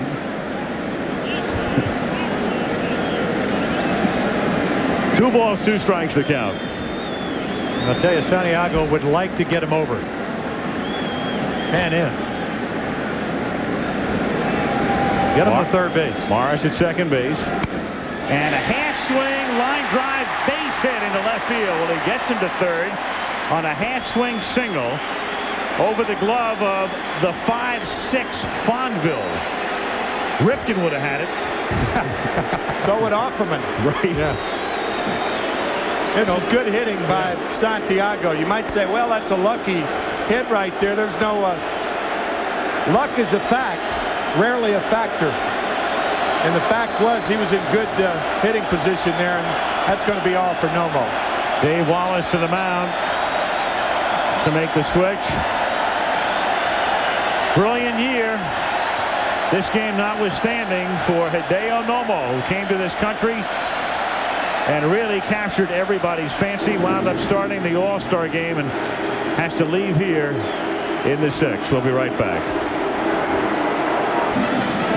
This Division Series game is being brought to you by Toyota and their full line of quality cars and trucks. Toyota, I love what you do for me. Network MCI, how to get modern communications technology working for your business. And Gillette Sensor and the Gillette Series. Gillette, the best a man can get.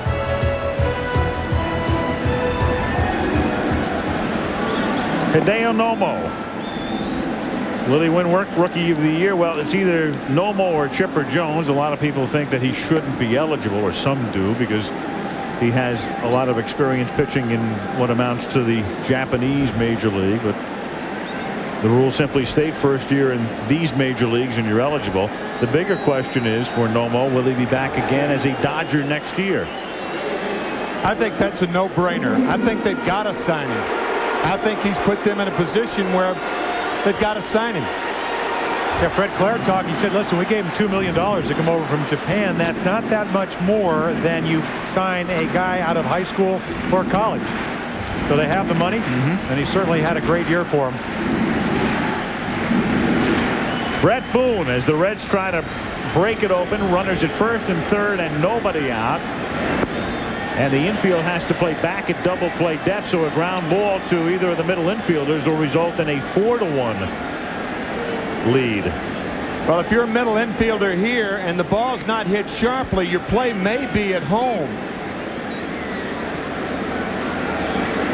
I think I'd play the middle infielders halfway here. That way, that gives them the option to come home or go for the double play. If they see Morris break from third, they come home with the ball. I don't think you can afford to give up another run right here. I think you move the infielders in just a bit. Right. Not all the way in, but halfway. And Kevin Tapani, if he's been paying attention, he noticed that the pitch that Boone hit for the home run was a high fastball. It's got a good slurve and a great changeup. And that's what he throws right there. A ball that he throws like a palm ball, almost acts like a split finger. Well, number 1 on his wish list right here is a strikeout.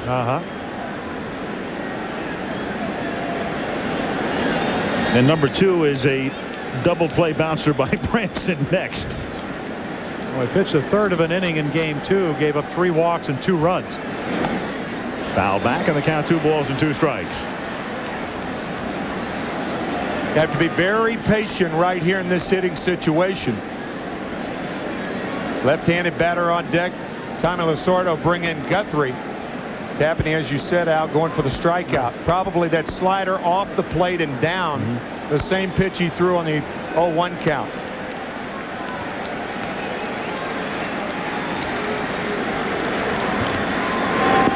Ooh, just missing. 3-2.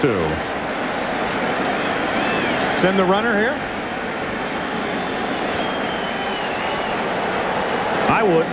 You know, I wouldn't. And it's rare because a double play scores a run. You convinced me. I didn't think about that aspect of it. And it's the old fake to third and try to get the guy leaning at first. You know, it's amazing. You wouldn't think that works, but it does. Guys will try it. Jack McDowell, one of the best in the American League, and maybe 2-3 times. Get an aggressive runner at first, wants to get that big lead, and he gets picked off. If Santiago were running and Boone strikes out, you throw Santiago out at second base. Then you have 2 outs and Morris on at third. Not cut and dry. It's an interesting. It's an very fascinating situation here. And he doesn't go, and the pitch is in the dirt, and the bases are loaded.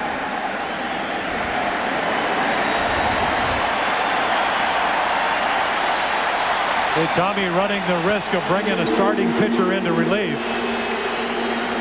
Now 4 walks in less than a third of an inning. And for Tapani. That'll do it for Tapani as he faces the one man, and now Guthrie comes in with Branson due up, but Davy Johnson could go to the bench here as the Reds try to crack it open. Pitching change here. Let's check in with John Saunders. The Braves are trying to fight back from down 5-3 against the Rockies. Munoz pitching to Mike Mordecai, and he finds the gap as Ryan Klesko comes in to score. Cuts it down to a 5-4 lead, but Leskanic gets out of the inning without further damage. And right now the Rockies still lead 5-4. It's in the 8th. Al, Jim, and Tim. Rockies try to stay alive in that series, with the Braves leading 2-0. Mark Guthrie comes in, and the Reds go to their bench as Mark Lewis, who platoons with Branson at third base, will come up to hit here.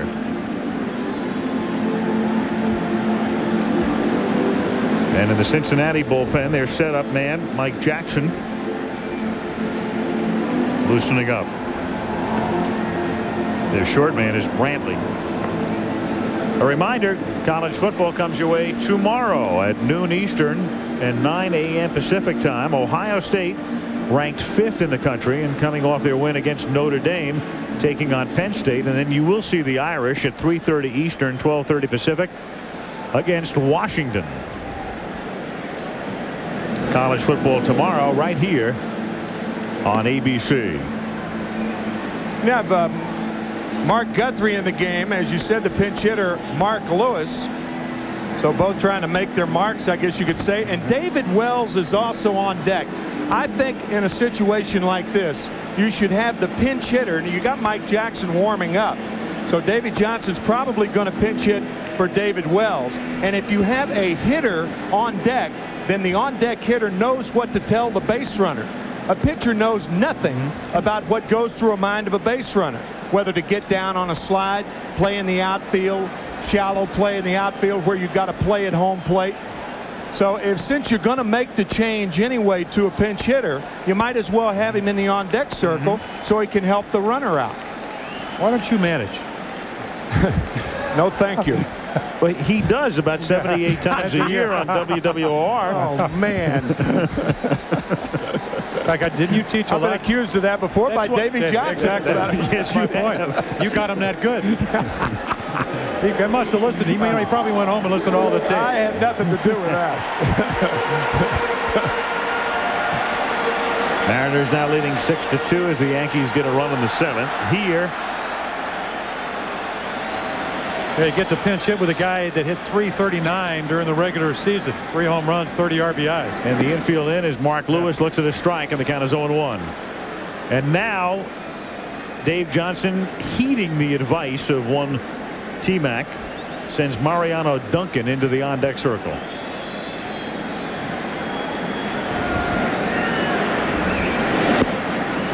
One and one. 3 runs, 7 hits, and an error for the Reds. 1 run, 6 hits, and no errors for the Dodgers. Nobody out, bases loaded, bottom of the 6th.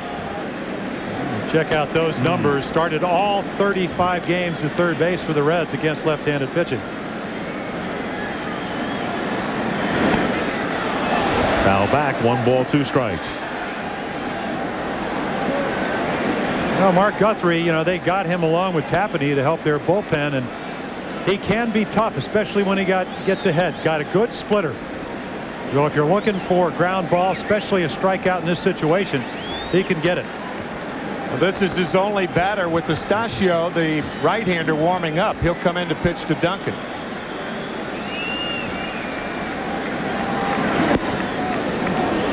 Two and 2. You don't want it to go much past 2-2 with the bases loaded. Because you do not want to have to give in to a guy that's been very, very tough against left-handed hitting. So get him here. Make your pitch.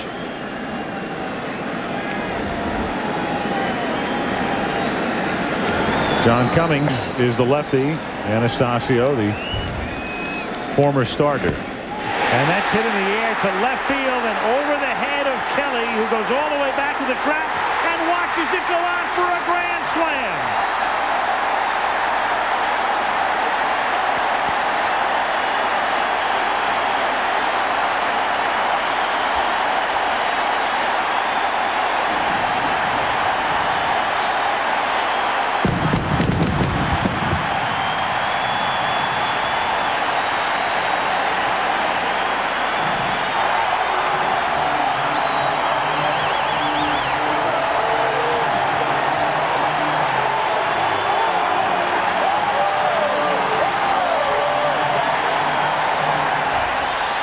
Well, Davey Johnson talked about a guy, Mark Lewis, born 30 miles from here. He said, first of all, you want to win a pennant, you want to use your whole roster. And right here, you'll see him almost pass Brett Boone at first.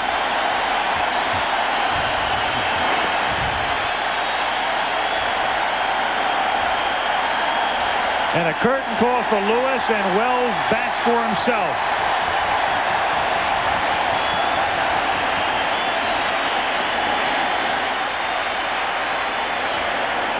Davey Johnson saying nobody works harder than Mark Lewis out here at 2 o'clock. A guy that was always going to be the next shortstop in Cleveland gets traded to the Reds and hits a grand slam in a division series. And that's grounded to short, surrounded by Fonville. And no, he doesn't get him. Wells beats it out.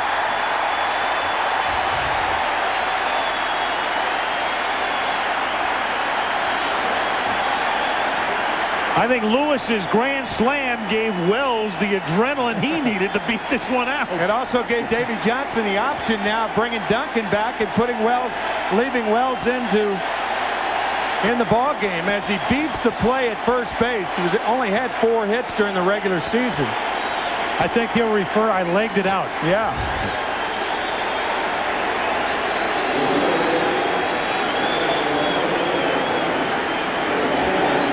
And Dave Wallace goes to the mound, and he wants the right-hander, Pedro Estacio, to come in to face Howard.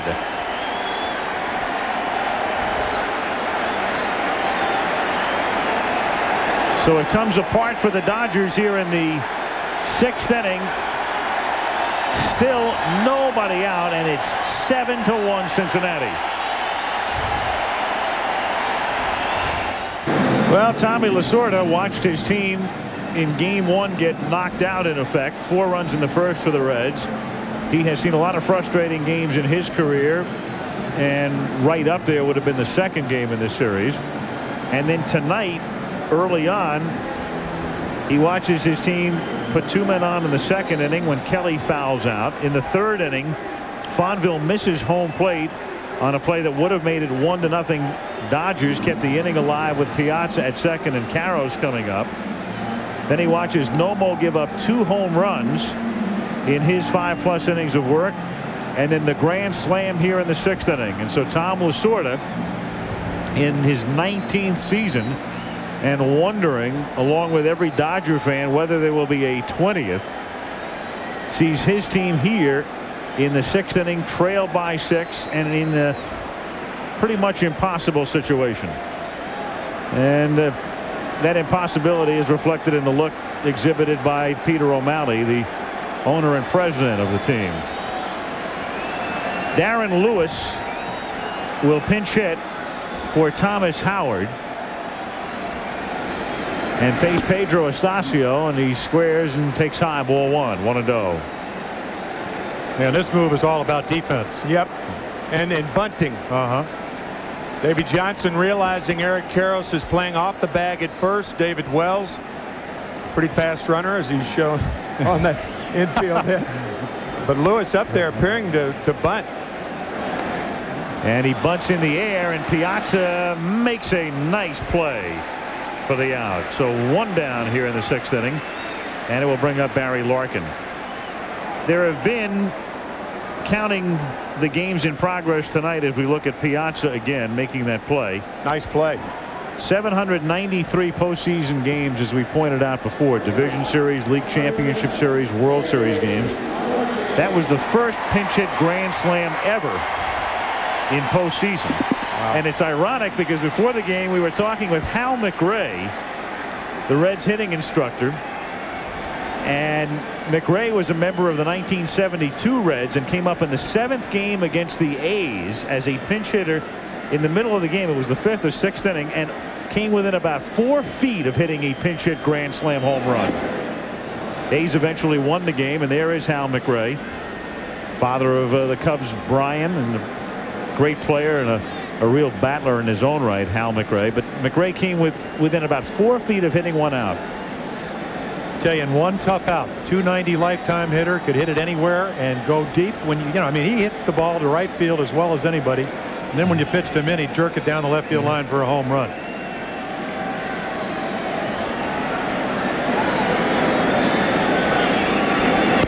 Oh, 1 to Larkin is inside. 1 ball and 1 strike.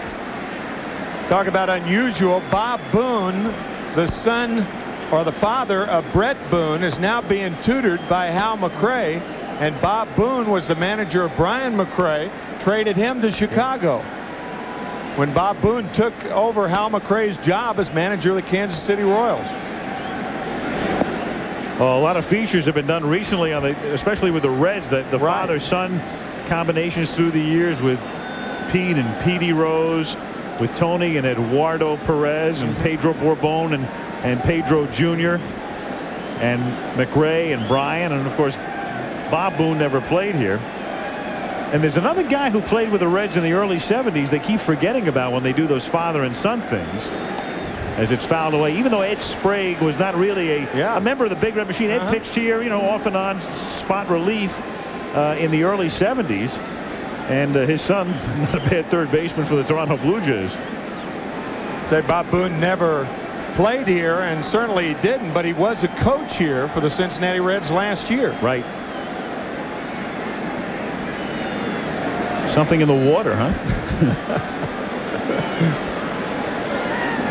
Right out of the Ohio River. Pop foul, back a third, out of play.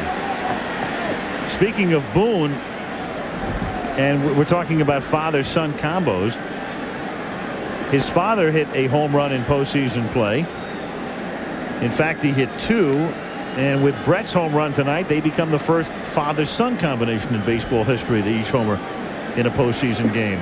Booney hit 2 home runs as a member of, his father did, the California Angels, one in the '82 playoffs and one in the '86 playoffs.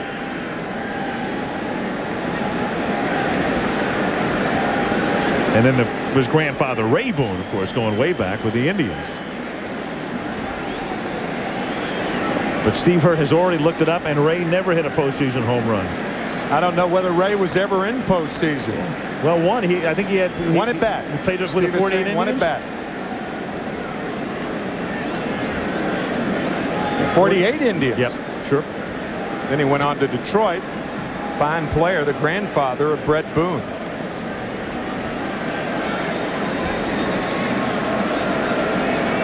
Three-two to Larkin with a runner going. Is hit to center field, and Wells has to hustle back as Butler makes the catch. So Wells has pitched 6 innings, probably nearing 100 pitches. Then he legs on an infield hit, and they send him, and he does a wind sprint back to first base. Outside of that, he's had the night off. Rather skittish at first base, would you say? Scampers back. Scampers? I'm not sure if David Wells can scamper.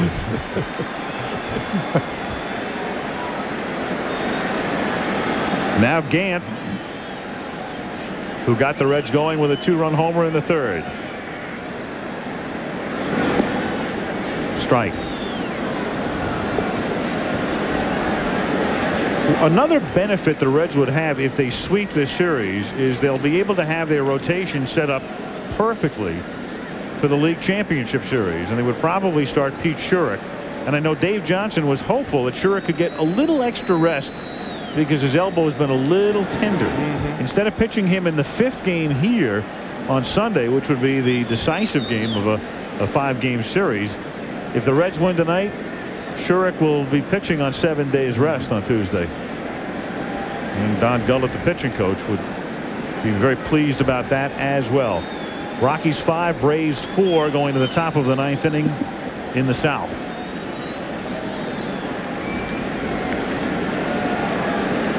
Gant, the 8th man to bat, 6th inning, 7-1 Cincinnati.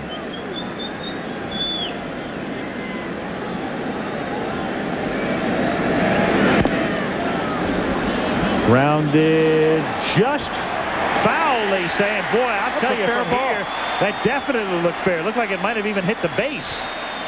Ray Knight is right there, but the third base umpire, Charlie Relaford. Well, the ball went over the bag. It's not where the ball lands after it goes over the bag. If it hits the ground before the bag. That's a fair ball. That's a fair ball. Sure it is, yeah. That's a fair ball. It not only passed in fair ground, it landed on the line. Yeah, absolutely. That's a fair ball. Yep.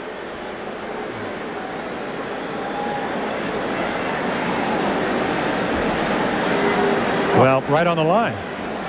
On the outside of the line, but clearly as it passes the bag, it's a fair ball. Oh, clearly fair.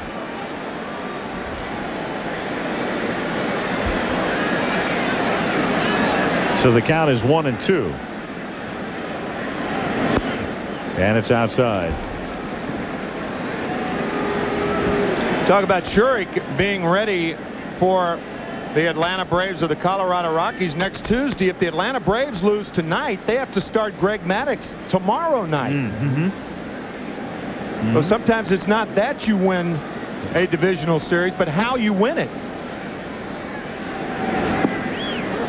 Half swing, and that is called strike 3 on an appeal. But in the inning, 8 men come to the plate. The Reds get 4 on the Lewis grand slammer.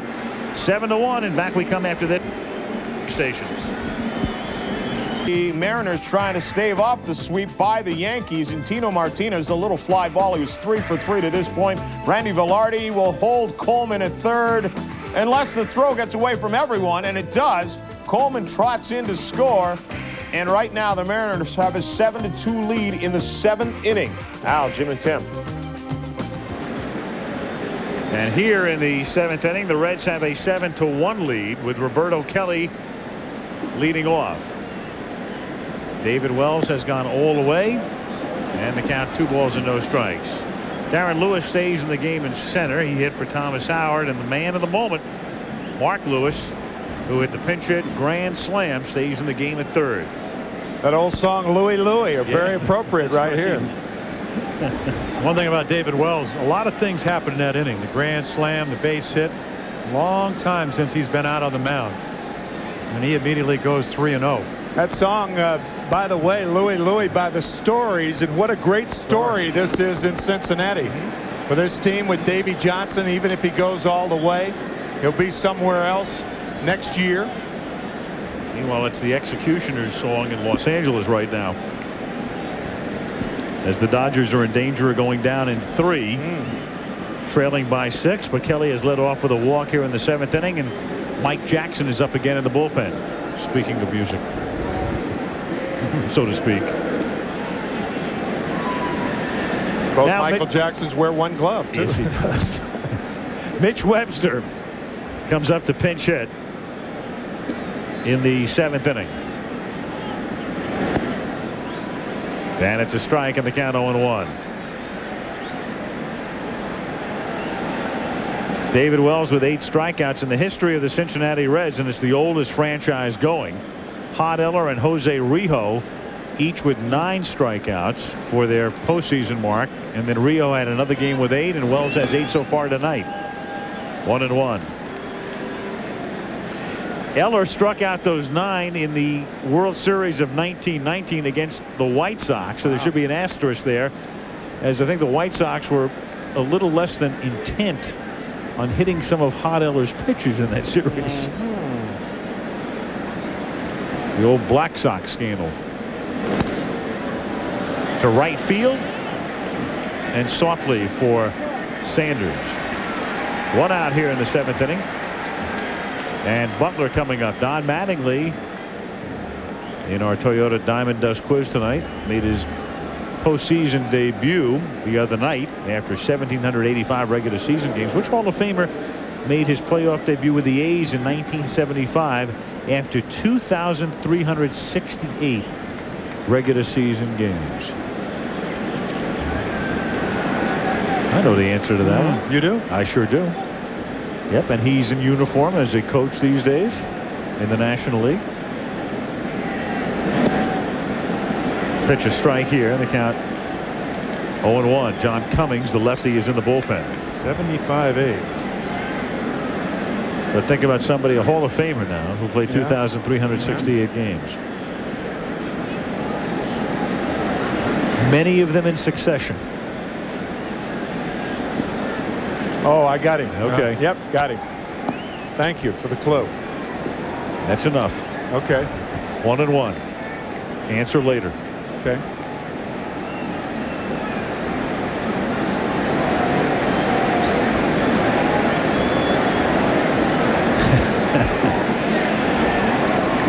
David Wells. He will not win the Ralph Lauren Award tonight.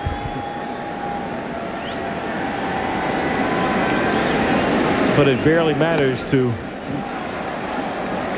Reds fans, as he has come in from Detroit, pitched very well down the stretch, and is on the verge right now of being on the positive side of a decision that will send the Reds into the next level of competition, the National League Championship Series.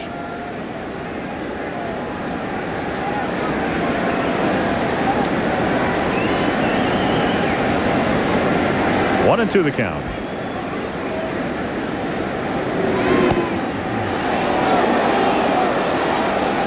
Two and 2.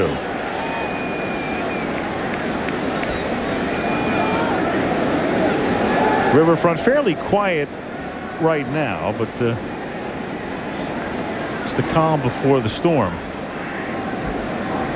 or it's a mini storm anyway. First time that a division series has been played under this format, and so it's like half a pennant that you're winning. That's grounded to third, scooped up by Lewis, but then juggled by him, and he has no play. So the hero with his bat has trouble with his glove here, and the Dodgers, still breathing, have runners at first and second and 1 out. And Chad Fonville coming up.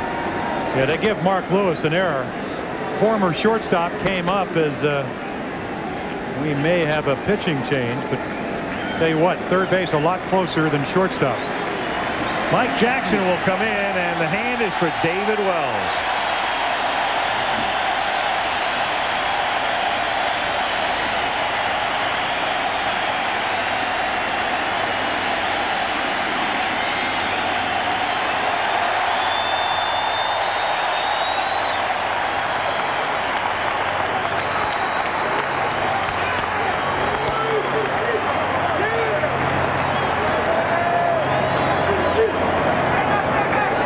Wells goes 6 1/3 tonight, winds up striking out 8. Gives up 1 run, and the 2 men on base are his responsibility, and 6 hits. And The only walk he yielded was the leadoff walk here in the 7th inning. So Mike Jackson comes in, and he will face a very key man for the Dodgers, who are down by 6, because with runners at first and second and 1 out, if Fonville can get on, well, then you've got Piazza and Karros. You're just where you want to be, and you're just where you need to be if you're the Dodgers to get back in the game. And that won't be easy. I'll tell you what, Mike Jackson, elbow problems last year. Davey Johnson telling us before the game he had some shoulder problems early, nursed him along. You can look at the numbers. I mean, superlative. A hard slider. When he did have the tender elbow early in the year, he also worked on a sinking fastball, a little bit of a changeup, 2 pitches he really didn't have last year. And the way he hurt that elbow was throwing the slider too soon in spring training, trying to impress Davey Johnson and Don Gullett, and trying to earn a job. And Davey said that Michael Jackson's simply a casualty of the abbreviated spring training this year. In fact, the whole pitching staff. Yeah. You know, Davey talking about the fact that most of these guys, not finesse pitchers. There's David Wells. He's finessed his way for 8 strikeouts, but all the other guys hard throwers, and 20 days wasn't enough. That's one of the reasons that the Cincinnati Reds started out 1-8 in their first 9 games. 1-8, and then they were 28-6 over their next 34. So here is Fonville. Runners at first and second with 1 out. 7th inning, 7-1 Cincinnati. Morris shallow at first, and the first pitch misses inside, ball 1. Fonville, switch hitter, batting left-handed for the first time tonight.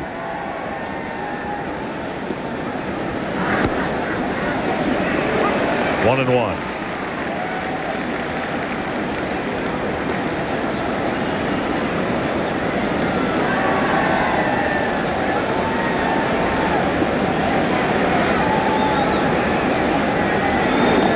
And he tries to bunt his way on, and Jackson's throw just gets him. I'll tell you, that's some kind of great play, because that's the only way he can make that play, and that's to barehand the ball. I didn't think he had a chance for him. Once that ball took the second bounce, I thought, forget it. Right out of midair. You know, this is not something you work on in spring training. That's kind of routine. He looked safe. Now, whether he's safe or out's another story. Yeah, it was a great play, but he looked safe. Very close. Very close, and a very big play, because you beats it out. You have the bases loaded. Right. You're down by 6, but you still have Piazza and Karros and Waller coming up. Yep. So Fonville not bunting for a sacrifice there. He's charged with an at-bat, bunting for a base hit, and the pitch is popped up off the bat of Piazza. Gant calls Larkin off, and that's that for the Dodgers in the 7th inning. They leave 2 more. And at the end of 6½, 7-1 Cincy. Cleveland, Boston. Cincinnati leading 7-1 as we go to the bottom of the 7th inning. Here's John Saunders.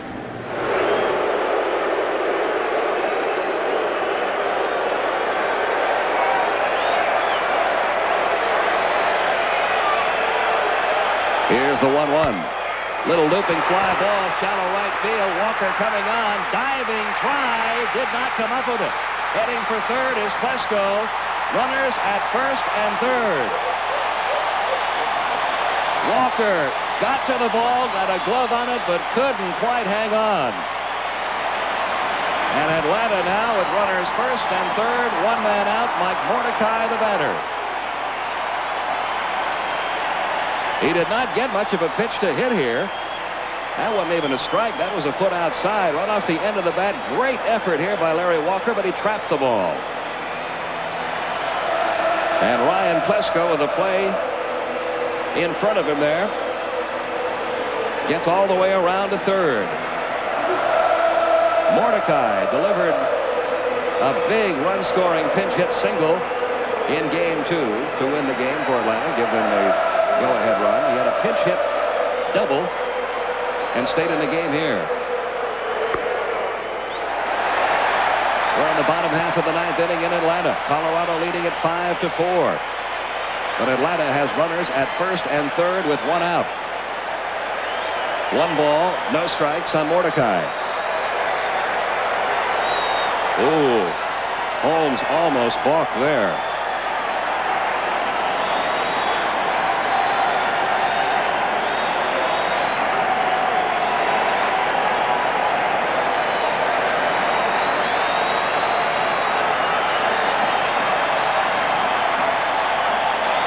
Here's the 1-0 pitch. Right through there for a call strike. 1 ball, 1 strike.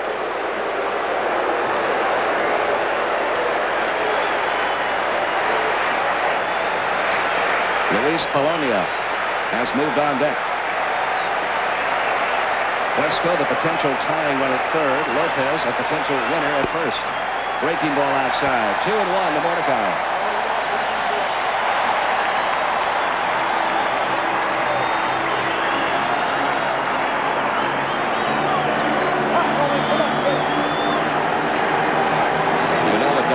Thinking, not again.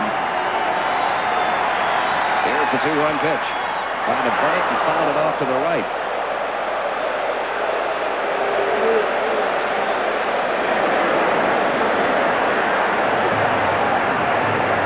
Count 2-2.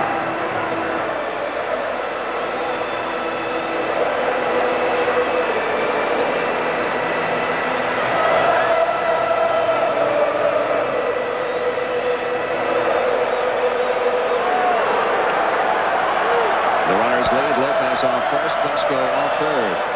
Here's the 2-2 pitch to Mordecai, a little bit low, and that fills the count. 3-2. Luis Polonia waiting in the on-deck circle. No activity in the Rockies bullpen.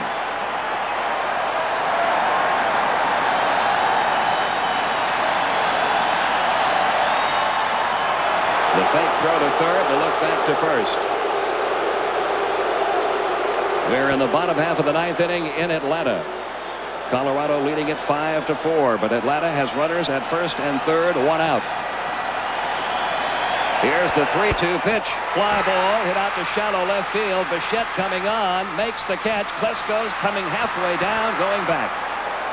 And that's a big second out for Darren Holmes. And now Don Baylor is going to come out to the mound, not to make a change this time, but probably to review the scouting report on Luis Polonia, who will come on to pinch hit for Greg McMichael.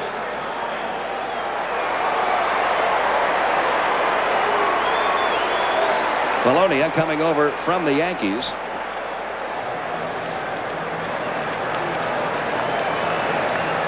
Hit .264 for Atlanta.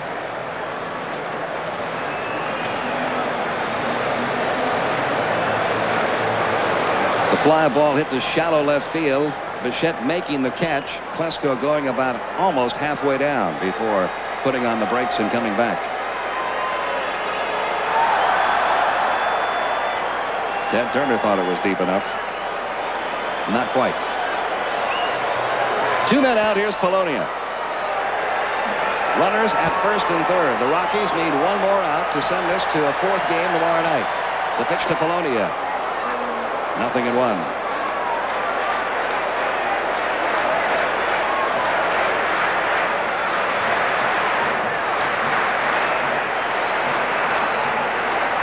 Polonia as a pinch hitter for Atlanta this year was 8 for 18. A .444 pinch hit average. The 0-1 pitch. Fouled away. The count 0-2. Billy Swift worked the first 6 innings in this game. Left with a 5-4 lead. A gutsy performance by the starting pitcher for the Rockies with that ailing shoulder.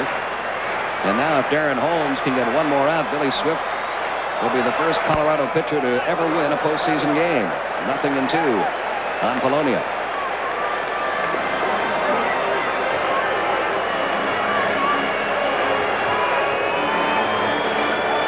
First and third, 2 outs. Here's the 0-2 pitch. Fly ball, shallow left field. Bichette coming on, can't get it. Base hit. Klesko scores. Down to second, Javi Lopez. We are tied 5-5. A 2-out pinch hit run scoring single for Luis Polonia.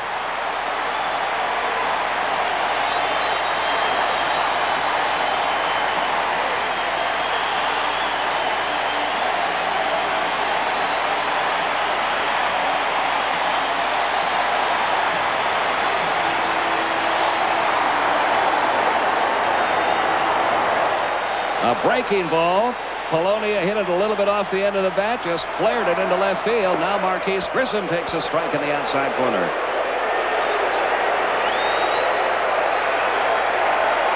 They knew it all along. 5-5, bottom of the ninth. Lopez at second. The 0-1 pitch to Grissom fouled off the count, 0-2. That was an 0-2 pitch that Polonia hit into left field for the base hit to tie up this game. And you see the reaction of Luis Polonia with 2 outs in the ninth inning. He's at first. Lopez, a potential winning run, down at second. The 0-2 pitch to Marquise Grissom, ground ball, funny hop. Walt Weiss has it, goes to second in time for the force. But the Atlanta Braves, rebounding again in the ninth inning, have tied this game up. We go to extra innings in Atlanta. And back now in Cincinnati, where this one is 7-1 Reds. Bringing you the bottom of the ninth inning there as they go to the 10th inning now in Atlanta. Here, Lewis at the plate, who hit the pinch hit grand slam home run, will be walked intentionally to load the bases. John Cummings in for the Dodgers. Mike Jackson, the pitcher, coming up next. The inning began with Reggie Sanders striking out, and Sanders has struck out 4 times tonight. Then Morris walked. Santiago struck out. Boone with a base hit. And Kelly charged with an error on the play as well. And now the intentional walk to Lewis, and it will bring up Mike Jackson. 7 runs, 10 hits, and 2 errors for the Reds. 1 run, 6 hits, and 1 error for the Dodgers. So they're tied in Atlanta. The Mariners try to extend that series, leading 7-4 in the bottom of the 8th in Seattle.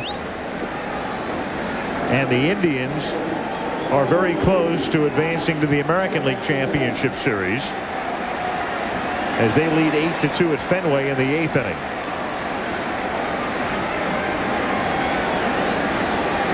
Mike Jackson with the bases loaded and 2 down in the 7th inning. And he lines it to left center field, and on the run is Kelly, and it's off his glove and bounding to right center field. 3 runs will score, and Jackson is exhausted, so he stops at second.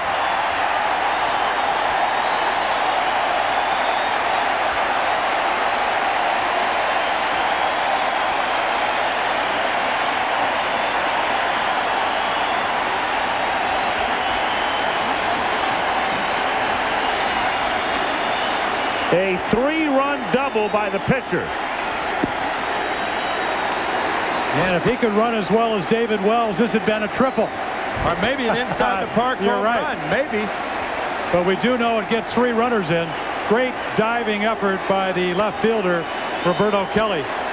Not able to come up. And there's Mike Jackson. 3 RBIs. He doesn't hit very much as a setup man. He was 1 for 4 during the regular season. Now Darren Lewis with the Reds leading 10-1, and it's just a matter of time right now.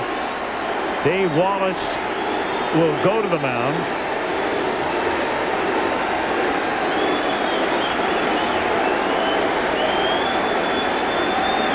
As Davey Johnson checks the card. And Osuna comes in from the bullpen.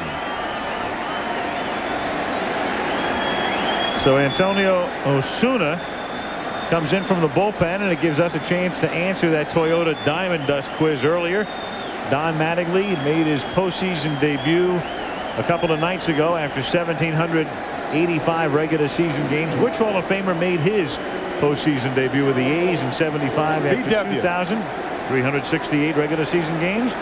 The sweet swinging Billy Williams. Which reminds us too, I guess, the most famous player never to have played in a postseason game would have been Billy's longtime teammate, Ernie Banks. Right. Of course, for those of you under the age of, I guess, 40 or 35 or whatever, which is the majority of the country right now, boys, there was no such thing as postseason baseball outside of the World Series until 1969.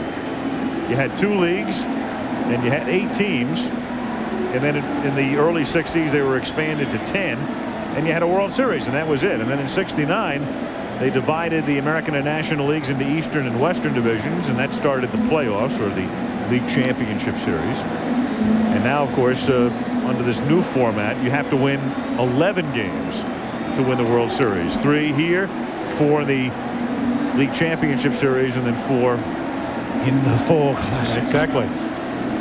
I still remember I happened to pitch the clincher my second year in Kansas City, and then of course we knew we were in the World Series. The World Series share was about $11,683, and now it's about $150,000. So with additional playoffs, more revenue, more dollars for the players and the owners. Well, a good postseason will help baseball heal its wounds to a certain degree. The purists, I know, didn't like this format. I like it. I think this is good. I think in the long run this is going to be very good. The regionalization of the telecast is terrible, but that's already been taken care of. This is a 1-year deal only for that. They'll get that remedied next year. And the sport still needs a powerful commissioner, among other things, though. So. And a signed agreement between the players and the owners. That is paramount. So Osuna comes in to pitch, and Darren Lewis takes up high. Ball 1, 1-0.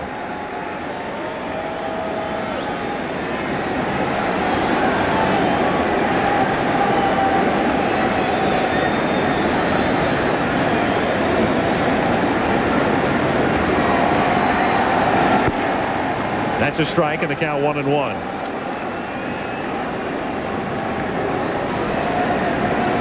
Osuna out of Mexico, great arm. 94, 95 miles per hour, wicked slider. Doesn't have great control with that pitch, though. 1-2 the count. Jim, people just don't realize how much time it takes for a young pitcher. I think a pitcher probably more than an everyday player. That's an arguable point.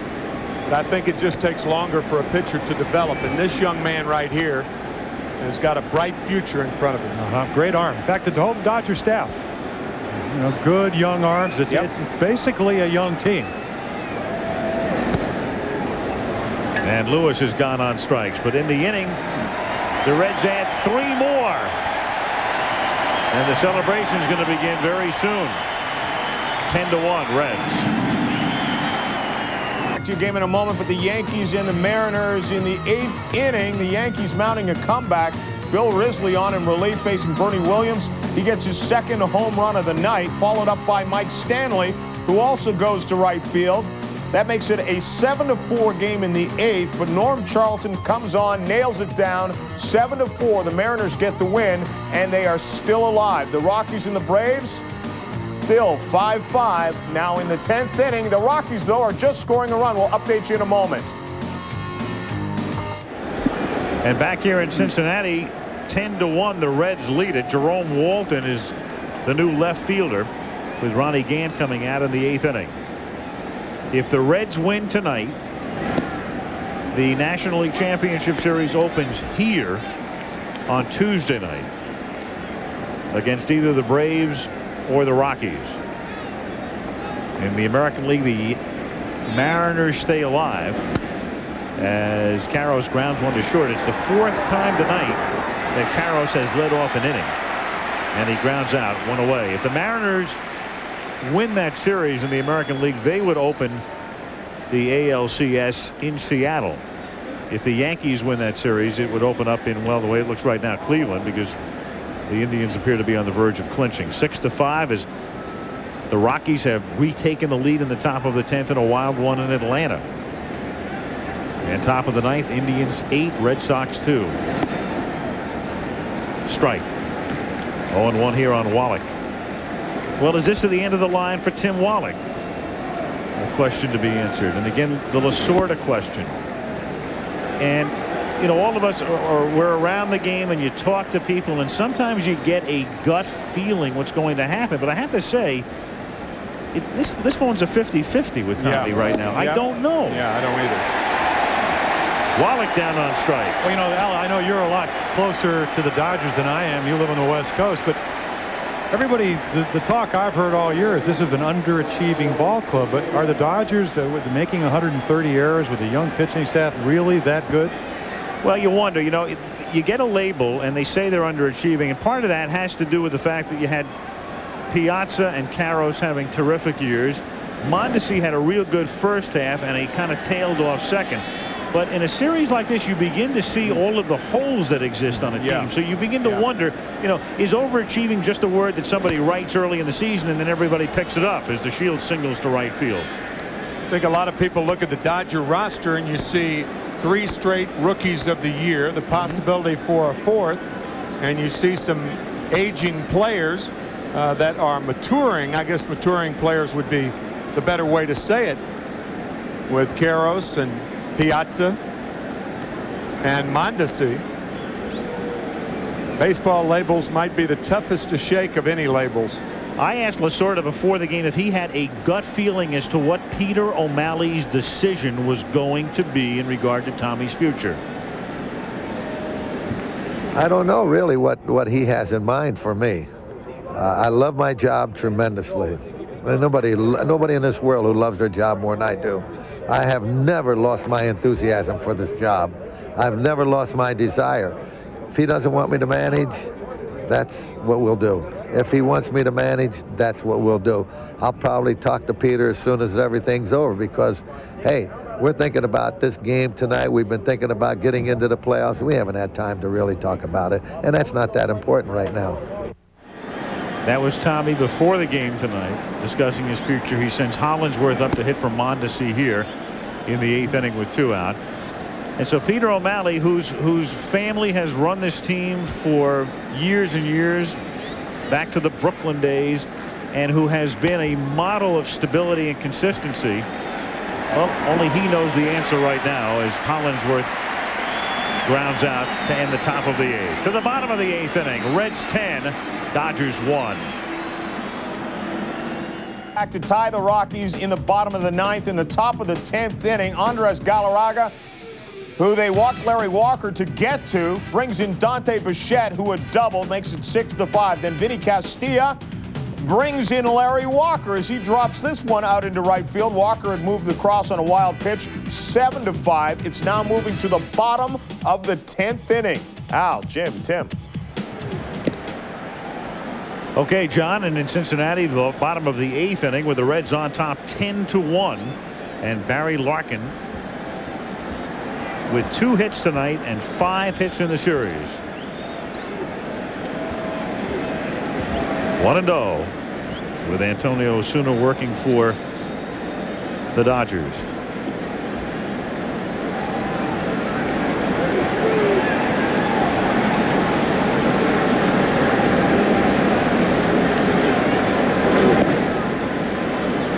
One and one.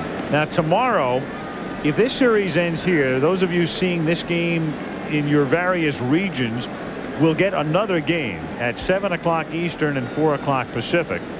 You will either get the Yankees against the Mariners, or the way it looks right now, if the Rockies and the Braves go to a 4th game, they'll play tomorrow. The game in Boston appears to be in hand for Cleveland, so that series will, like this one, end in 3. But there will be a game on your ABC affiliate tomorrow night as Larkin drives one to deep left field, and the catch is made up against the fence by Kelly. Get an idea of how quick Barry Larkin's bat can be. Osuna throws 95, gets the ball up and in, and Kelly makes a nice grab going all the way to the wall, not letting the wall interfere. But Larkin almost with a home run. You talked earlier, Jim, about Reggie Sanders having 5 tools. Barry Larkin also a guy with 5 tools. Just don't see too many shortstops. You know, they can steal 51 bases, still hit for a high average, be a great fielder, and also hit home runs. Now Walton. Jerome came in defensively with 1 out in the 8th inning. Just one other thing about Lasorda, and if it seems as if we're spending an inordinate amount of time here, the Reds will advance, so there's going to be plenty of opportunities to talk about the Reds over the next 1.5 to 3 weeks. But if this is indeed the end of an era, it's been 19 years of a lot of fun and a lot of enjoyment for a lot of people, and to come in contact with this man. And I know that what people say about Tommy, always full of bombast and this and that, sure he is. But in an age when so many athletes and so many people in sports have disgusted so many people, here is a guy who has always been there. He has been there. He has sold his sport, and here he is in postseason play. Casey Stengel managed 63 games, and this Tommy's 61st postseason game. So he's been brilliant in the dugout, and he has been as good for his sport as any athlete, manager, administrator I can think of in any sport. He is a wonderful man. And I'll tell you, if Sparky Anderson, who I saw last Sunday, who resigned last Monday, is listening, I know, you know, he said he was going on a cruise, but not till November. If he doesn't come back and manage, the game will miss a class guy like him. I can't think of 2 guys that have really represented baseball better. Absolutely. I tell you, I can't wait to get in the locker room and talk to Tommy, because he is, I mean, he just makes the game so much fun. Swing and a miss, and the count 0-1. It's interesting to note once again that the only manager here tonight sure to be gone next year is the guy who is seeing his team sweep the Los Angeles Dodgers, and that's Davey Johnson. Isn't that amazing? You're right. It's a ridiculous you know situation. what? And I mean, absolutely deplorable in my judgment. Oh yeah. Oh yeah. Well, everybody knows he can manage. That isn't a point here, I guess. 1-2. I mean, think about this too. Here are the Yankees on the verge of advancing, and there's some question as to whether Buck Showalter will come back there. Whether Buck Showalter even wants to come out there. Yeah. Well, Davey Johnson's going to be out here. You could have a World Series where both guys are gone. Yeah, right. And down goes Sanders. So we'll go to the 9th, and the Reds 3 outs away from advancement. 9th inning. It's going to take a while for the fans to really get into the division series. I'm looking around, and about half the crowd has left. Now, if you were winning a whole pennant, everybody would still be here, even with the score 10-1. Be here for the celebration. Yeah, right. but with half a pennant, you got about half a crowd. Yeah. And when you look around Riverfront Stadium, there are empty seats all over the joint right now. And probably half a celebration coming up. That's right. As Roberto Kelly fouls it back. It'd be a perfect time for champagne and splits. Well, the Rockies won. Yeah, the Mariners won. So each of those series goes on. And the Indians win. So the Indians are advancing in the American League. So this series will be over. And the 2 Ohio teams will go on to the League Championship Series. And then tomorrow in your region, you will see either Braves against the Rockies or the Mariners against the Yankees. I can't even say check your local listings, because half the papers have gone to bed already. Meanwhile, among other things, if a guy's ever going to strike out 5 times in a game, do it when your team wins 10-1. That's what Reggie Sanders has done tonight. While nobody was looking, Reggie Sanders is 0 for 5 with 5 punch-outs.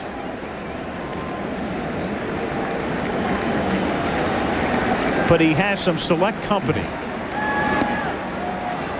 With Brantley on the mound trying to close Kelly out, a guy named George Pipgrass, who was a Yankee pitcher in the 1932 World Series, fanned 5 times in a game.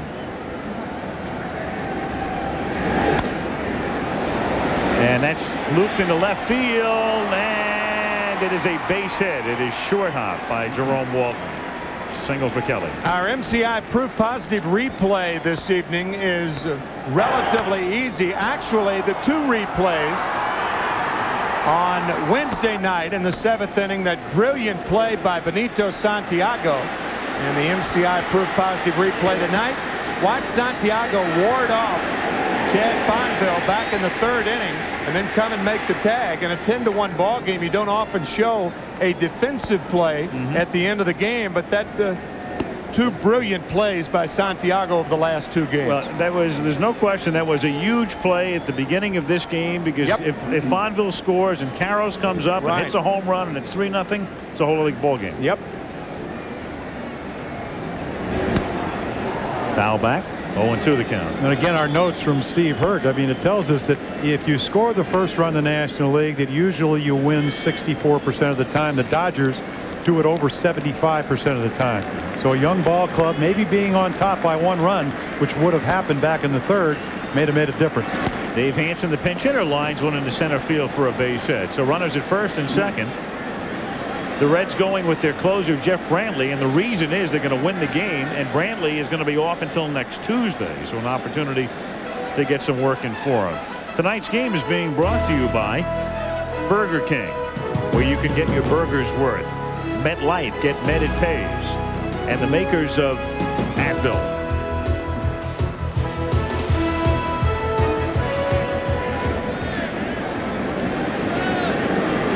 Brett Butler coming up. Thinking of Sanders striking out 5 times. George Pipgrass striking out 5 times in a World Series game. We've been doing the 2-of-a-kind thing tonight. George Pipgrass and Reggie Sanders. That's pop foul and just out of play. 0-1.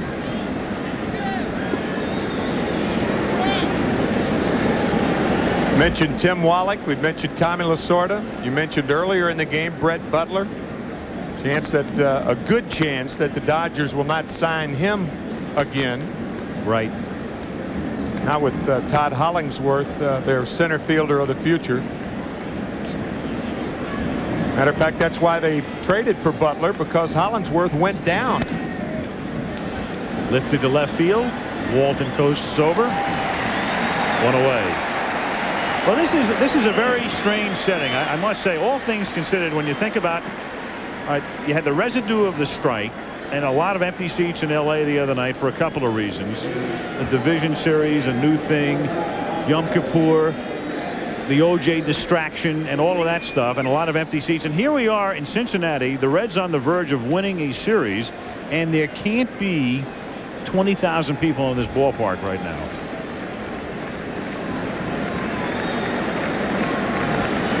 But in fairness to the crowd, they did make some racket at the appropriate times tonight. They did. They certainly did. Did we get the attendance? I did not see the attendance tonight. Because Jim Bowden saying attendance down about 4,000 a game this year, even though they had a marvelous year. 85 wins.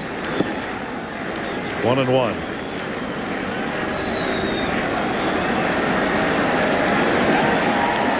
Probably 47, 48,000, I would think.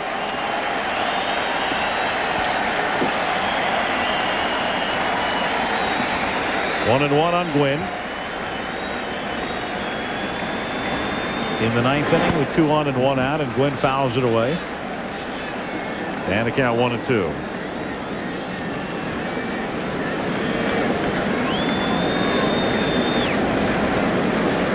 So the division winner in the West will be dead, and the wild card is still alive. Rockies in game 4 tomorrow against the Braves.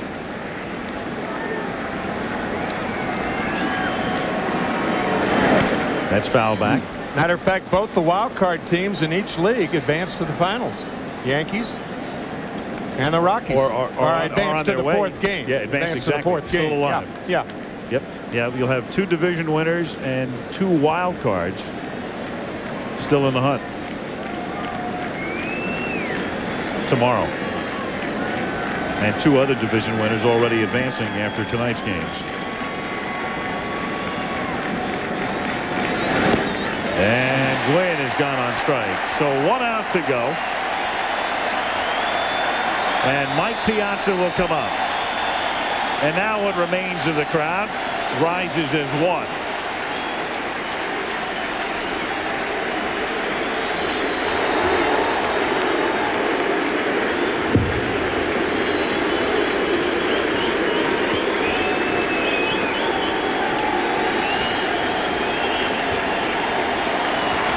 Two out of the 9th.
line to center field, and it is pulled in by Lewis for the sweep.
Were hot down the stretch.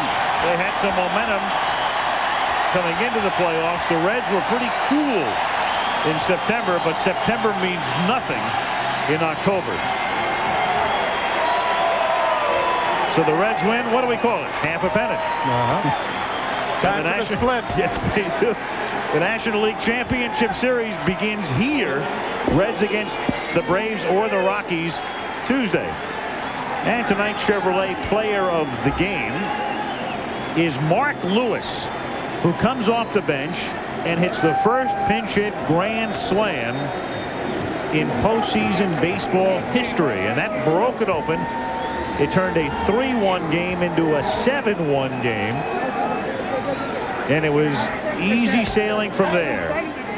As the platooning third baseman, Mark Lewis, who plays against left-handers, comes off the bench and drives the final nail into the Dodgers. And in conjunction with the program, Chevy will contribute a total of $50,000 to the Boys and Girls Clubs of America in the names of all players of the game for the 1995 season. We have Ron Gant with us, I understand. Ron Gant and Sal Michaels with Jim Palmer.